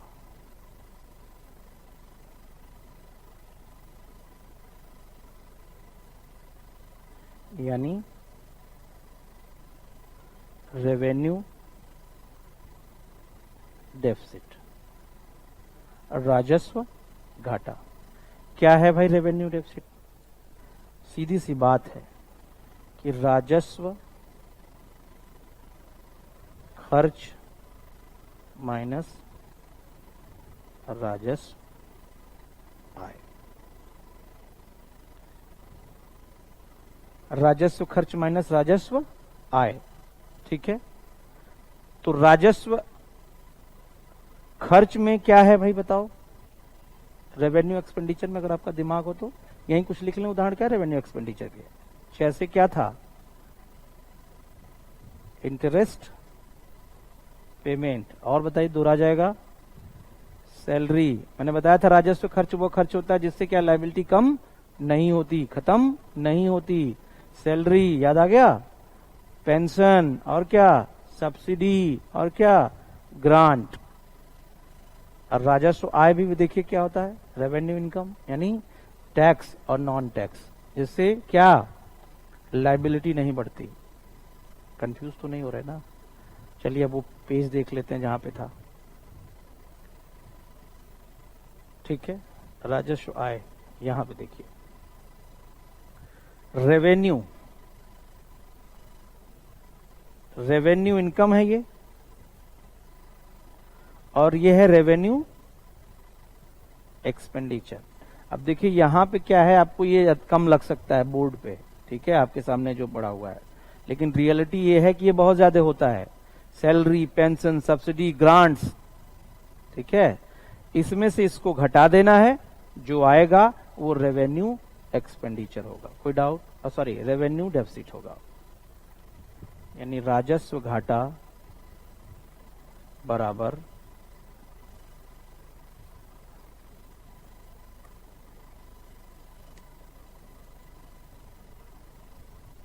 Revenue expenditure. आपके सामने आपकी कॉपी होगी, आप वहां से समझ पा रहे होंगे। Expenditure minus revenue income. जैसे मान लो 1500 में एक्सपेंडिचर में था, तो मान लो सो रेवेन्यू इनकम उसमें मान लो ये कितना था, 1500 में रेवेन्यू एक्सपेंडिचर, मान लो रेवेन्यू एक्सपेंडिचर ने 700 का कर दिया।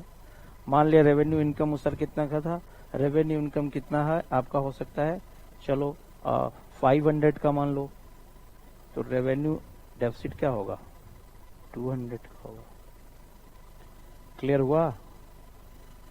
अब क्या है, एक टर्म आता है प्रभावी राजस्व घाटा, किसे कहते हैं, effective revenue deficit.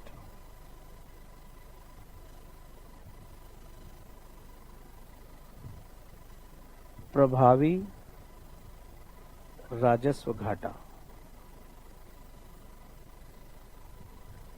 Effective revenue deficit. तो फॉर्मूला तो वही होगा, क्या? Revenue expenditure minus revenue income. लेकिन इसमें से कुछ एक्सक्लूड कर देंगे, एक्सक्लूडिंग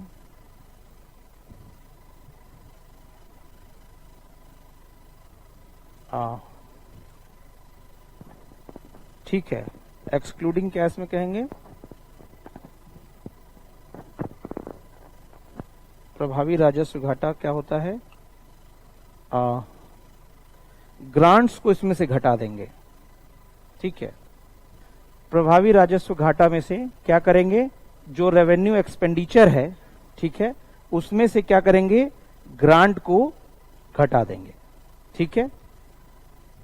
ये जो ग्रांट है ये, इसको हटा देंगे पहले, ठीक है। और ग्रांट हटा करके जो आएगा उसमें से घटा देंगे, वही आएगा प्रभावी राजस्व घाटा। यानी यहां आप लिख लेंगे,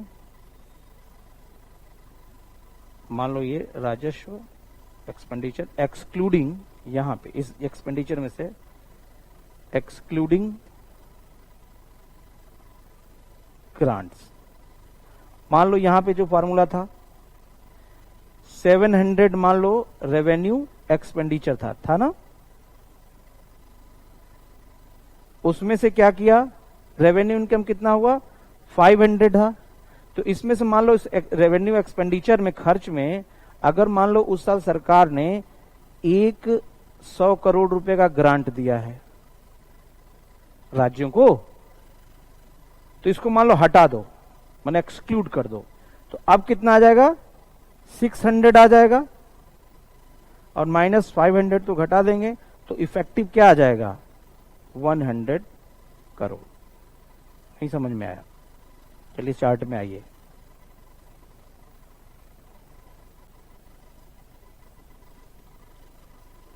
मैंने कहा रेवेन्यू एक्सपेंडिचर माइनस ये, revenue expenditure minus revenue income क्या होगा? Revenue deficit. मैंने कहा प्रभावी निकालना हो तो क्या करना भैया? तो प्रभावी निकालना हो तो ये ग्रांट पहले एक्सक्लूड कर दो। तो मान लो मैंने कहा ये 700 है, ठीक है, और ये कितना था? 500। तो इसको हटा दोगे तो प्रभावी में 600 रह जाएगा, फिर इसको घटा दोगे, जो मिलेगा वो प्रभावी हो जाएगा। क्लियर? अब आपके मन में सवाल होता है ऐसा क्यों करते हैं? ठीक है, ऐसा क्यों करते हैं?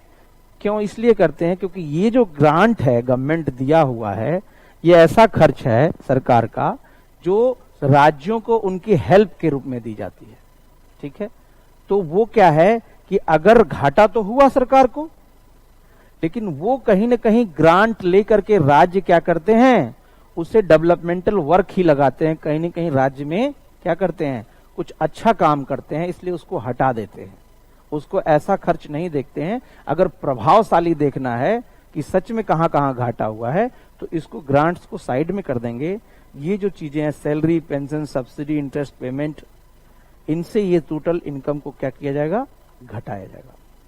क्लियर हुआ? अब चलिए क्या है, एक है आपका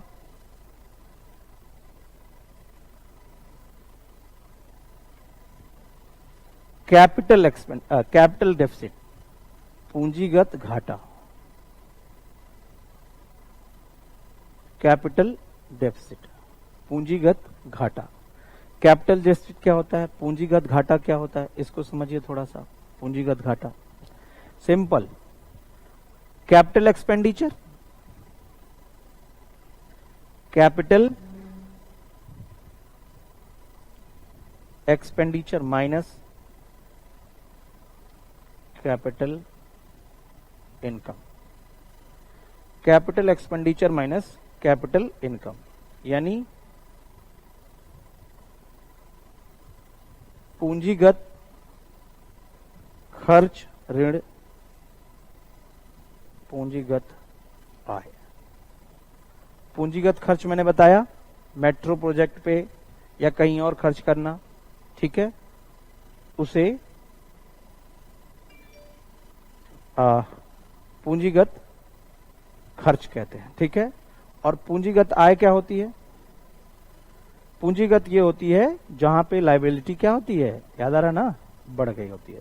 तो सीधी सी बात है, चार्ट पे चलते हैं, आइए।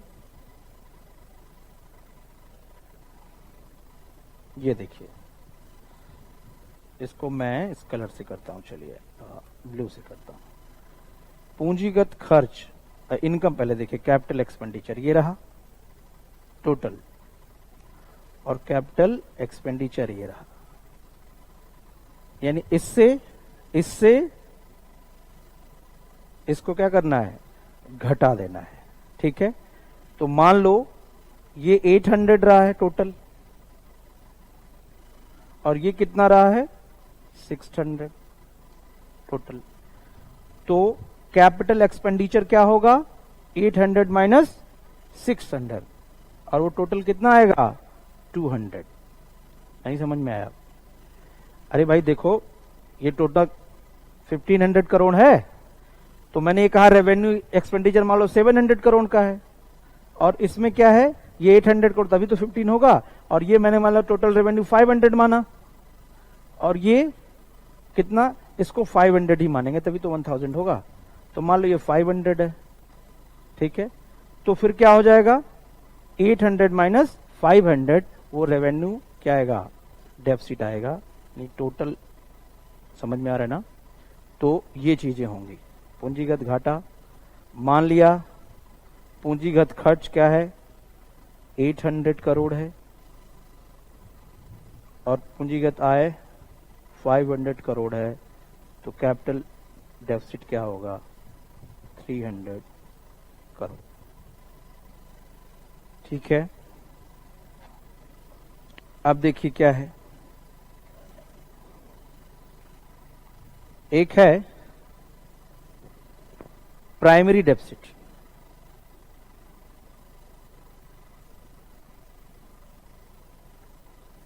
प्राथमिक घाटा, राजकोषीय घाटा, ऋण, ब्याज भुगतान, ठीक है। यानी fiscal deficit minus interest payment. अच्छा बताइए, इंटरेस्ट पेमेंट कैसा इनकम होगा, सॉरी कैसा एक्सपेंडिचर होगा, इंटरेस्ट पेमेंट। कैपिटल और रेवेन्यू कैसा होगा, रेवेन्यू होगा। क्यों होगा, क्योंकि इंटरेस्ट पेमेंट करने से क्या लाइबिलिटी खत्म हो जाती है, क्या केवल ब्याज दे देने से लाइबिलिटी खत्म। याद कीजिए आप, मैंने कहा था 1,30,000 आपका हुआ, तो 30,000 आपने ब्याज दे दिया, तो क्या 1 लाख मिट गया क्या? तो राजकोषीय घाटा जो आया है, मान लो 800 आया था, सरकार ने मान लो उस साल 100 करोड़ का ब्याज भुगतान किया है, तो उसको घटा देंगे तो क्या हो जाएगा, आपको प्राइमरी डेफिसिट पता चल जाएगा। समझ में आ रहा है? अगर उसको घटा देंगे तो आपको प्राइमरी डेफिसिट पता चल जाएगा, ठीक है। जैसे मान लीजिए इस साल क्या हुआ, सरकार को मैंने कहा था इसको हटा करके इसको 300 का, 700 में से 1500 में से राजकोषीय घाटा निकला था 800। मान लो उस साल सरकार ने इंटरेस्ट पेमेंट 100 करोड़ का किया, तो प्राइमरी डेफिसिट इक्वल टू, ठीक है। तो ये आपका होता है घाटे, ये जो इंपॉर्टेंट घाटे हैं ये आपका हो गया। क्लियर हुआ? थोड़ा एक बार दोहराएं, थोड़ा सा होल्ड करिए अपने आप को, फिर समझते हैं इसको। मैंने इनकम की बात की, मैंने घाटों की बात की। इनकम की बात की, सरकार के दो तरह के इनकम होते हैं, जो एक जो लायबिलिटी नहीं बढ़ाता, दूसरी लायबिलिटी बढ़ाता, जैसे राज्य, एक को रेवेन्यू इनकम, दूसरे को कैपिटल इनकम कहते हैं। फिर मैंने कहा एक्सपेंडिचर भी होती है, एक रेवेन्यू एक्सपेंडिचर होती है, एक कैपिटल एक्सपेंडिचर होती है। रेवेन्यू एक्सपेंडिचर की खासियत क्या होती है, देयता कम नहीं करता। कैपिटल एक्सपेंडिचर की खासियत क्या होती है, देयता समाप्त कर देता है। अब दोनों के बीच में घटाएंगे, वही कहलाएगा घाटा, ठीक है। अब देखिए क्या होता है, अगर कुल खर्च से कुल आय को घटा देंगे, बजट घाटा निकलेगा। कुल आय में से उधारी अदर लायबिलिटीज निकाल करके फिर कुल खर्च से घटा देंगे, क्या निकलेगा? राजकोषीय घाटा निकलेगा। क्या निकलेगा? राजकोषीय घाटा निकलेगा। ठीक है, अब इस राजकोषीय घाटे में से अगर सरकार के ब्याज अदायगी को निकाल देंगे तो क्या निकलेगा? अभी बताया, प्राथमिक घाटा निकलेगा। अगर राजस्व खर्च में से राजस्व आय को घटा देंगे तो क्या निकलेगा? राजस्व घाटा निकलेगा। राजस्व खर्च में से क्या करेंगे? ग्रांट्स को हटा करके फिर राजस्व आय को घटाएंगे तो प्रभावी राजस्व घाटा निकलेगा। और जब प्रभावी राजस्व घाटा के बाद से एक है कैपिटल डेफिसिट। कैपिटल डेफिसिट का मतलब क्या होता है कि जब कैपिटल एक्सपेंडिचर से कैपिटल इनकम को घटा दिया जाएगा तो क्या निकलेगा? कैपिटल डेफिसिट निकलेगा। बात समझ में आई? अगर इसको हम क्या करेंगे, अगर आंकड़ों से समझेंगे, ठीक है, तो आंकड़ों से समझने के लिए एक बार और मैं समझता हूं। जैसे याद कीजिए, अपने पास अपना वो पेज रखिए सामने। अगर मैं 1000 लिख रहा हूं तो क्या है ये? 1000 करोड़, बताइए, टोटल इनकम है ना। और अगर ये मैं 1500 करोड़ लिख रहा हूं तो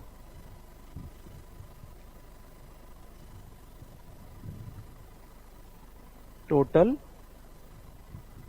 एक्सपेंडिचर। मैंने कहा इस टोटल इनकम में 500 मैंने रेवेन्यू इनकम रख लिया और 500 मैंने क्या?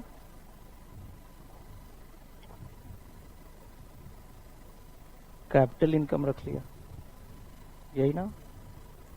और इस कैपिटल इनकम में से 300 क्या है? मार्केट बारोइंग है प्लस अदर लाइबिलिटीज है।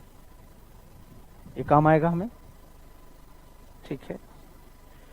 टोटल एक्सपेंडिचर में मान लो हमने, यहां भी हम करेंगे रेवेन्यू और कैपिटल,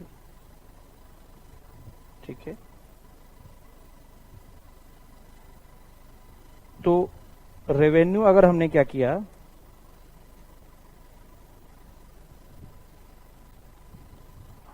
कैपिटल हमने मान लो कितना माना? 800 करोड़। और रेवेन्यू कितना मान लिया हमने? 700 करोड़। तभी तो 15 होगा, यही बात है, ठीक है। अब कैपिटल एक्सपेंडिचर में मान लो, या रेवेन्यू एक्सपेंडिचर में 100 करोड़ रुपए सरकार किस पे खर्च कर रही है? ग्रांट पे खर्च कर रही है, ठीक है। और इसमें मान लो कैपिटल एक्सपेंडिचर में 100 करोड़ सरकार किसमें? इंटरेस्ट पेमेंट पे कर रही है। अब देखिए दूसरे लेवल का मैं सिंपल समझा रहा हूं आंकड़ों से, यहां से समझिए आप। अब यहां से सोच के बताइए, पहला बजट घाटा क्या होगा? अगर आपको फार्मूला पता है, बहुत आसान है। मैं क्या लिख दूं यहां पे? 500 ना, बोलिए। Total expenditure minus total income, बहुत बढ़िया। मैंने कहा राजकोषीय घाटा कितना लिख दो? फिस्कल डेफिसिट, बोलिए। Total expenditure minus total income, ये रहा, एक्सक्लूडिंग मार्केट बारोइंग्स। 300 निकालेंगे यहां से तो कितना बचेगा? यहां 200 बचेगा, ये ऐड होगा टोटल इनकम में 700। तो यहां 1500 में से 700 निकलेगा, ये दोनों ऐड होगा ना, तो कितना हो जाएगा? 700। तो 1500 माइनस 700 इक्वल टू 800। तीसरा मैंने कहा मान लो प्राइमरी डेफिसिट, इसका फार्मूला पता है, physical deficit minus interest payment. तो 800 माइनस 100, 700। सब लोग समझ पा रहे हैं ना, बाहर बाहर तो नहीं जा रहे ना दिमाग के? अच्छा, क्योंकि डिजिट्स मैंने इसलिए किया ना, तो इसको और आसानी से आपको समझ में आएगा। तो डिजिट से निकालिए, primary deficit equal to physical deficit minus interest payment. ठीक है, अब अगला तीसरा चौथा क्या है? Revenue deficit. तो रेवेन्यू डेफिसिट इक्वल टू क्या भाई? Revenue expenditure minus revenue income. तो कितना होगा? 700 माइनस 500 इक्वल टू 200। और effective revenue deficit equal to क्या? रेवेन्यू एक्सपेंडिचर में से ग्रांट निकाल देंगे तो कितना बचेगा? 600। तो लिख सकते हो 600 माइनस व्हाट? 500 equal to 100। और अगला है छठा, कैपिटल डेफिसिट। कैपिटल डेफिसिट का मतलब क्या होता है? कैपिटल डेफिसिट का मतलब होता है बच्चों पूंजीगत आय, यानी कैपिटल एक्सपेंडिचर कितना है? 800 करोड़ माइनस कैपिटल इनकम कितना है? 500 करोड़। तो ये कितना होगा? 300 करोड़। तो भाई ये रहा क्या?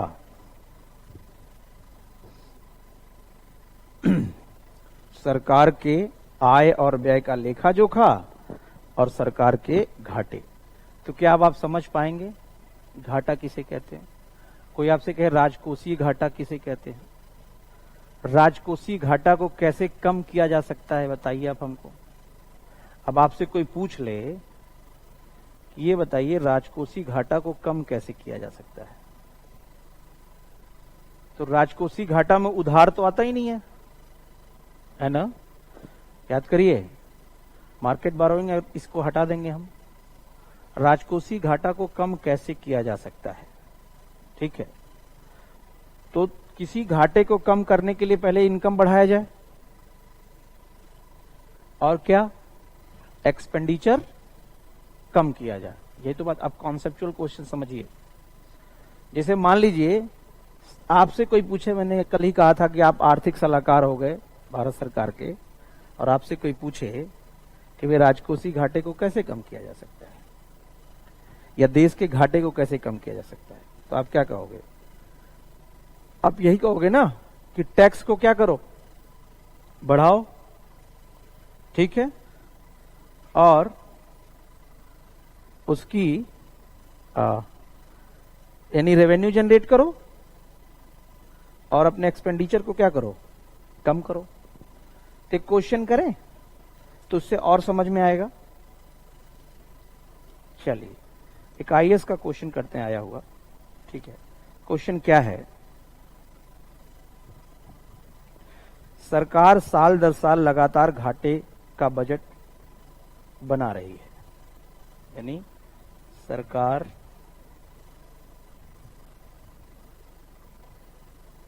साल दर साल घाटे का बजट बना रही है।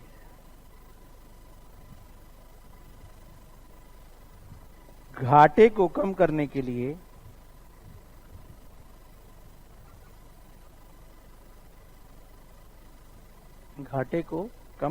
लिए निम्नलिखित में से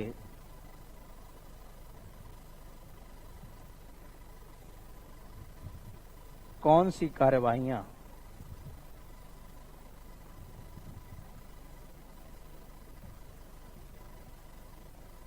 सरकार कर सकती है? इंग्लिश में होगा, government is presenting it's deficit budget year by year. What could be the measures to reduce the deficit of the government?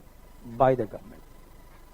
ठीक है, सरकार के द्वारा क्या क्या किया जा सकता है, मैं एक लिख रहा हूं। पहला, रिड्यूस रेवेन्यू डेफिसिट। अगर रेवेन्यू डेफिसिट पता होगा, revenue expenditure, not deficit, revenue expenditure, Hindi भी लिखता चल रहा हूं। राजस्व व्यय को घटाना। ठीक है, दूसरा, नवीन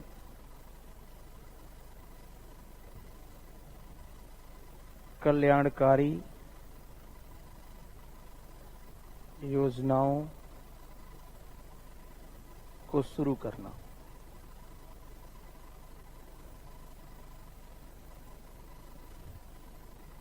new welfare should be started. नई कल्याणकारी योजनाओं को क्या करना, शुरू करना। तीसरा,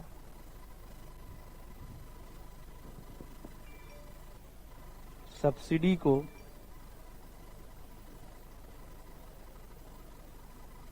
युक्तिसंगत बनाना।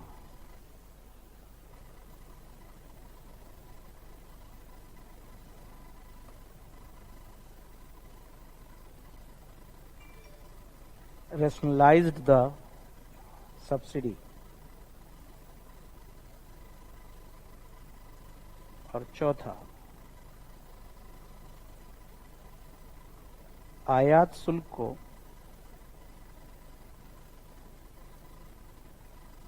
कम करना, to reduce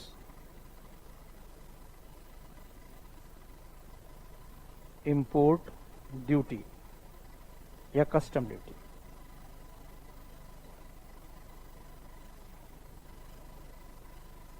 which one is true, या which is public are true? A, only one, B, 2 and 3, C, only 1 and 3, and D, 1, 2, 3, 4.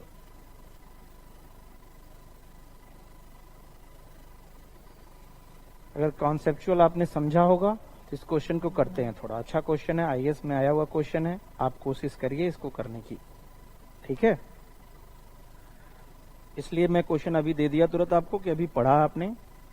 Question ये कह रहा है, सरकार साल दर साल घाटे का बजट बना रही है, घाटे को कम करने के निम्नलिखित में से कौन सी कार्रवाई सरकार द्वारा कर सकती है, किया जा सकता है। घाटे का बजट हो रहा है भाई, आप बताइए सरकार को क्या करना चाहिए। लगातार घाटा हो रहा है, सीधे आपसे सरकार पूछ रही है, देखिए इसके लिए कितना पढ़ना है। सीधे कह रही है सरकार, घाटा हो रहा है तो क्या करना चाहिए। तो एक बात बताओ, पहला तो एकदम सही है, क्या, रेवेन्यू एक्सपेंडिचर को कम करना चाहिए। खर्च कोई भी हो उसे कम करो। और रेवेन्यू एक्सपेंडिचर को क्यों खर्च करने की बात कर रहा है। रेवेन्यू एक्सपेंडिचर का आपको पता है, याद है, वही सब्सिडी, ग्रांट, पेंशन। अब देखो पेंशन सरकार ने 2004 के बाद से बंद कर दिया। क्यों, क्योंकि गवर्नमेंट के ऊपर बहुत बड़ा बर्डन था। एक आदमी 30 साल तक नौकरी करता है, उसके बाद 40 साल तक जीता है पेंशन पे, मरता ही नहीं है, च्यवनप्राश खा खा के जीता रहता है। ठीक है, दवा अच्छी करवाता है क्योंकि पैसा होता है। और जिसके पास पेंशन होता है उस बुजुर्ग को घर में बहुत ज्यादा माना भी जाता है, इसकी बात भी मानी जाती है, सहा भी जाता है, यानी इसको एक तरीके से कहो अच्छे तरीके से झेला जाता है। तो रेवेन्यू एक्सपेंडिचर को कम करना, खर्च है, ये बात क्लियर हुआ, खर्च करना, कम करना भाई, अपने घाटे को कम करने। अब बताओ, नवीन कल्याणकारी योजनाओं को शुरू करना, इससे घाटा कम होगा क्या, लगाइए दिमाग। साथ में हम लोग मिलकर करते हैं क्वेश्चन को। तो आपको क्या लगता है, सरकार का घाटा कम हो जाएगा अगर नई योजना शुरू हो जाएगी? और कल्याणकारी योजना, इसका मतलब बहुत सारे सरकार को पैसा लगाना पड़ेगा। तो जब सरकार को पैसा लगाना तो खर्च होगा ना उसका, सरकार का सब्सिडी देनी पड़ेगी ना। तो भाई दो तो कतई नहीं होगा। समझ में आ रहा है? आप क्वेश्चन को तुरंत दो से ही पकड़ने की कोशिश करो। दो कतई नहीं होगा, है ना, या एक बिल्कुल होगा। तो दो कतई नहीं होगा, यानी बी और डी तो नहीं है आपका ऑप्शन। अब आपके क्वेश्चन के सही होने के चांसेस हो गए कितने? 50%। तीसरा कह रहा है सब्सिडी को युक्तिसंगत करना, रैशनलाइज्ड करना सब्सिडी को। मतलब युक्तिसंगत करने का मतलब यह है कि यार जो रियल बेनिफिशरीज हों उन्हीं तक पहुंचे। इससे क्या है, जो फालतू बेनिफिशरीज होंगे क्या होगा, उनको हटा दिया जाएगा, यानी उनको एक्सक्लूड कर दिया जाएगा। और जब उनको एक्सक्लूड कर दिया जाएगा तो इसका फायदा ये होगा, क्या, उनको एक्सक्लूड करने का फायदा ये आएगा कि हमें जो रियल बेनिफिशरीज मिलेंगे तो हमारा व्यय कम होगा ना। जैसे मान लीजिए सब्सिडी थी, सब्सिडी पता चल रहा है जैसे सरकार इस समय कर रही है, बायोमेट्रिक कर दिया। जो पीडीएस के तहत लेते थे अब आधार कार्ड लिंक कर दिया। अब ऐसे लोग भी ले लेते थे क्योंकि फ्री का मिल रहा है, और भारत में फ्री का मिले तो लोग जहर ले लेंगे, खुद नहीं खाएंगे, सोचेंगे पड़ोसी खिलाने काम आएगा। तो हम भारतीय फ्री के चक्कर में, मतलब अगर अभी आपसे ये सर्वे करवाया जाए कि कौन कौन गरीब है और सरकार उसे पैसा देना चाहती है, तो हर एक व्यक्ति हाथ उठा लेगा।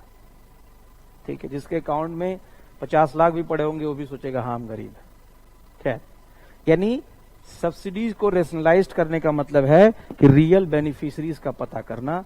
तो ये तो अच्छा एक्शन है, इससे क्या होगा, घाटा कम होगा कि नहीं होगा? तो भाई हमें 3 तो पक्का लग रहा है यार, 2 कतई नहीं होगा, 3 तो होके ही रहेगा और 1 होके रहेगा। तो अब बताओ उत्तर मिल गया क्या इससे?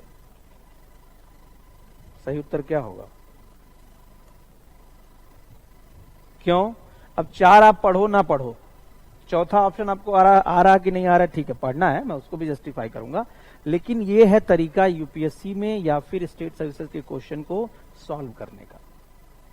अगर एलिमिनेशन प्रोसेस आप समझ गए तो क्वेश्चन टफ हो तो भी आप अच्छे से कर ले जाएंगे।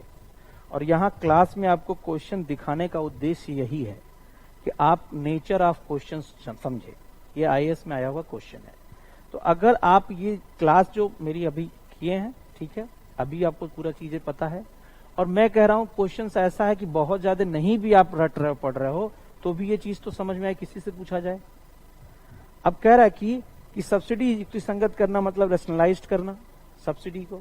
ठीक है, सब्सिडी रैशनलाइज्ड करने का मतलब ये हो गया कि भाई 1 तो होगा और 3 भी होगा। तो यही सी है 2 जगह, 1 और 3 एक साथ में। लेकिन 2 कतई नहीं होगा, इसलिए डी नहीं होगा, हमके 2 पता चल चुका है पहले, है ना। अब डी देख लेते हैं, डी कैसे नहीं होगा, यानी नहीं 4 देख लेते हैं। आयात शुल्क को कम करना। एक बात बताओ यार, कहीं से कोई चीज आ रहा है, उस पे क्या है, एक्सपोर्ट पे कम कर दोगे आप, ठीक है, यानी चीन अपना माल लेके इंडिया में आ रहा है बेचने के लिए, तो इंपोर्ट हो रहा है ना इंडिया को, तो उसमें क्या है, टैक्स में कम कर देंगे तो सरकार को क्या रेवेन्यू डेफिसिट होगा, घाटा होगा कि नहीं होगा? तो घाटा को कम करना है और उसको अपना टैक्स ही कम कर दे रहे हो आप, ये तो कतई नहीं होना चाहिए भाई। तो देखिए ये क्वेश्चंस ऐसे हैं, इनके लिए आपको कोई विशेष किसी प्रकार का परेशान होने की जरूरत नहीं है, केवल आपको समझ होनी चाहिए ऐसे क्वेश्चन को। हो सकता हो कि जब अभी एक्सप्लेन मैं नहीं कर रहा था तो इस प्रश्न को लेके आप असमंजस में होंगे, दुविधा में रह रहे होंगे कि कैसे सवाल है ये, कैसे होगा इससे। लेकिन देखिए, अगर आप, जब मैं धीरे धीरे एक्सप्लेन कर रहा था तो उसके साथ साथ आप कंफर्ट जोन में जाने लगे होंगे, यार ये तो क्वेश्चन हमें आ सकता है। यही बात होती है बच्चे, और क्लास का उद्देश्य भी यही है कि क्लास के अंत तक आपको यह महसूस करा देना कि ये क्वेश्चन मुझसे हो जाएगा, ठीक है। और क्वेश्चन आसानी से होंगे तभी जब चीजों को आप विजुलाइज करोगे, चीजों को अपने आप खुद आप उसमें इन्वॉल्व करोगे, अपना एक इंटरेस्ट डेवलप करोगे, ठीक है। और एक क्वेश्चन करें क्या? ठीक है, चलिए, एक क्वेश्चन आया हुआ है, निम्नलिखित कथनों पर विचार कीजिए। एक और क्वेश्चन करेंगे फिर छोड़ देंगे। निम्नलिखित कथनों पर विचार कीजिए। निम्नलिखित कथनों पर विचार कीजिए। कथन 1 क्या कह रहा है? राजस्व घाटा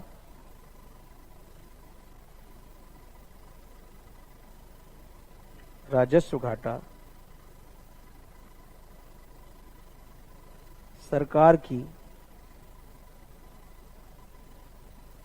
राजस्व प्राप्तियों के ऊपर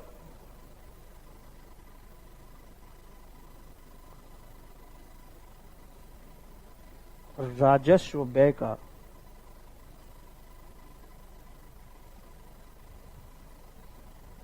अधिशेष है। हिंदी देख रहे हैं?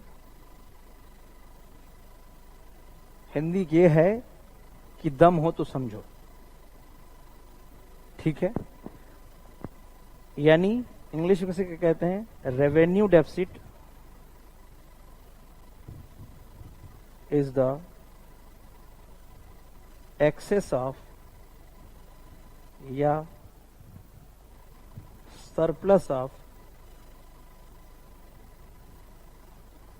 revenue expenditure on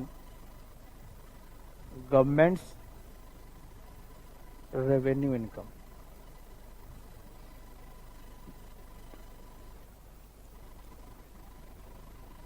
कथन 2 क्या है?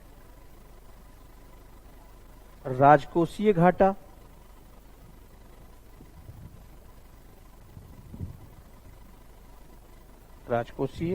घाटा सरकार के कुल व्यय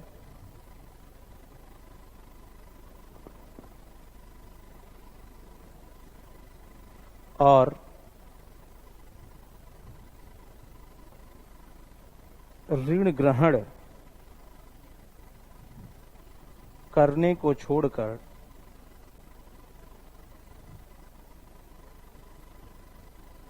कुल प्राप्तियों का अंतर है।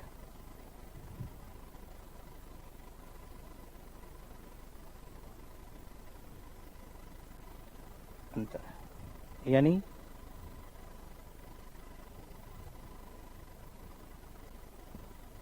Fiscal deficit is the difference between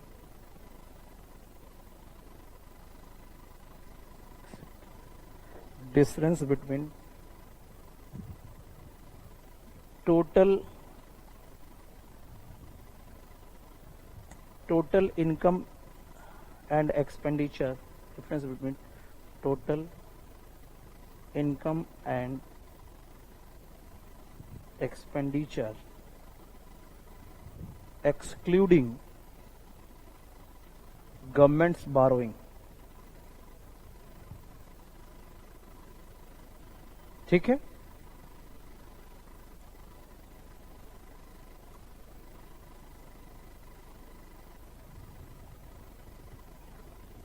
which is oblique or is true? A, B, C or D? A only one, B only two, C एक और दो, दोनों, both 1 and 2, ना तो एक ना दो।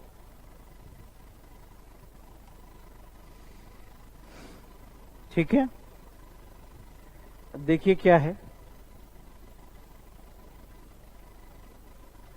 क्वेश्चन, समझ पा रहे हैं? सीधे सीधे राजस्व घाटा की क्या है ये इसने परिभाषा दे रखी है, यानी जो फॉर्मूला है पहला एकदम सही है। देखिए राजस्व घाटा सरकार की राजस्व प्राप्तियों के ऊपर राजस्व व्यय का अधिशेष है। अरे सीधी सी बात है यार, राजस्व एक्सपेंडिचर, मैंने बोला था लैंग्वेज चेंज करेगा, इसलिए मैंने पहले कहा था रेवेन्यू एक्सपेंडिचर का रेवेन्यू इनकम पे एक्सेस होना, यानी मान लो रेवेन्यू इनकम 500 था, रेवेन्यू एक्सपेंडिचर क्या 700 हो गया है, तो दोनों का डिफरेंस 200 का है, वही सरप्लस होगा या अधिशेष होगा, इसी को तो रेवेन्यू डेफिसिट कहेंगे। रेवेन्यू डेफिसिट का परिभाषा आपको पता है, revenue expenditure minus revenue income. तो पहला तो सही है, दूसरा भी यही कह रहा है सरकार के कुल एक्सपेंडिचर और कुल प्राप्तियों का अंतर, total income, total expenditure minus total income excluding क्या, बारोइंग्स। समझ में आया? तो इसका सही जवाब क्या होगा भाई, दोनों। तो देखिए लैंग्वेज ऐसे घुमाएगा, लेकिन आपको अगर चीजें पता हैं, ये नहीं समझ में आया क्या क्वेश्चन? मैंने राजकोषीय घाटा आपको भी बताया था कि बारोइंग्स तो छोड़ दो, टोटल बारोइंग्स जितनी है सरकार की, अदर लायबिलिटीज और बारोइंग्स को छोड़ दो, तो वही आएगा क्या, राजकोषीय घाटा, फिस्कल डेफिसिट। ठीक है, अब थोड़ा सा बजट और टैक्स के बारे में नेक्स्ट क्लास में हम समझेंगे। ठीक है, और कैसे चीजें वर्कआउट करती हैं इसको देखते हैं, फिर बजट की बात करेंगे और फिर आगे इस क्लास को आगे लेके चलेंगे। ठीक है, थैंक यू।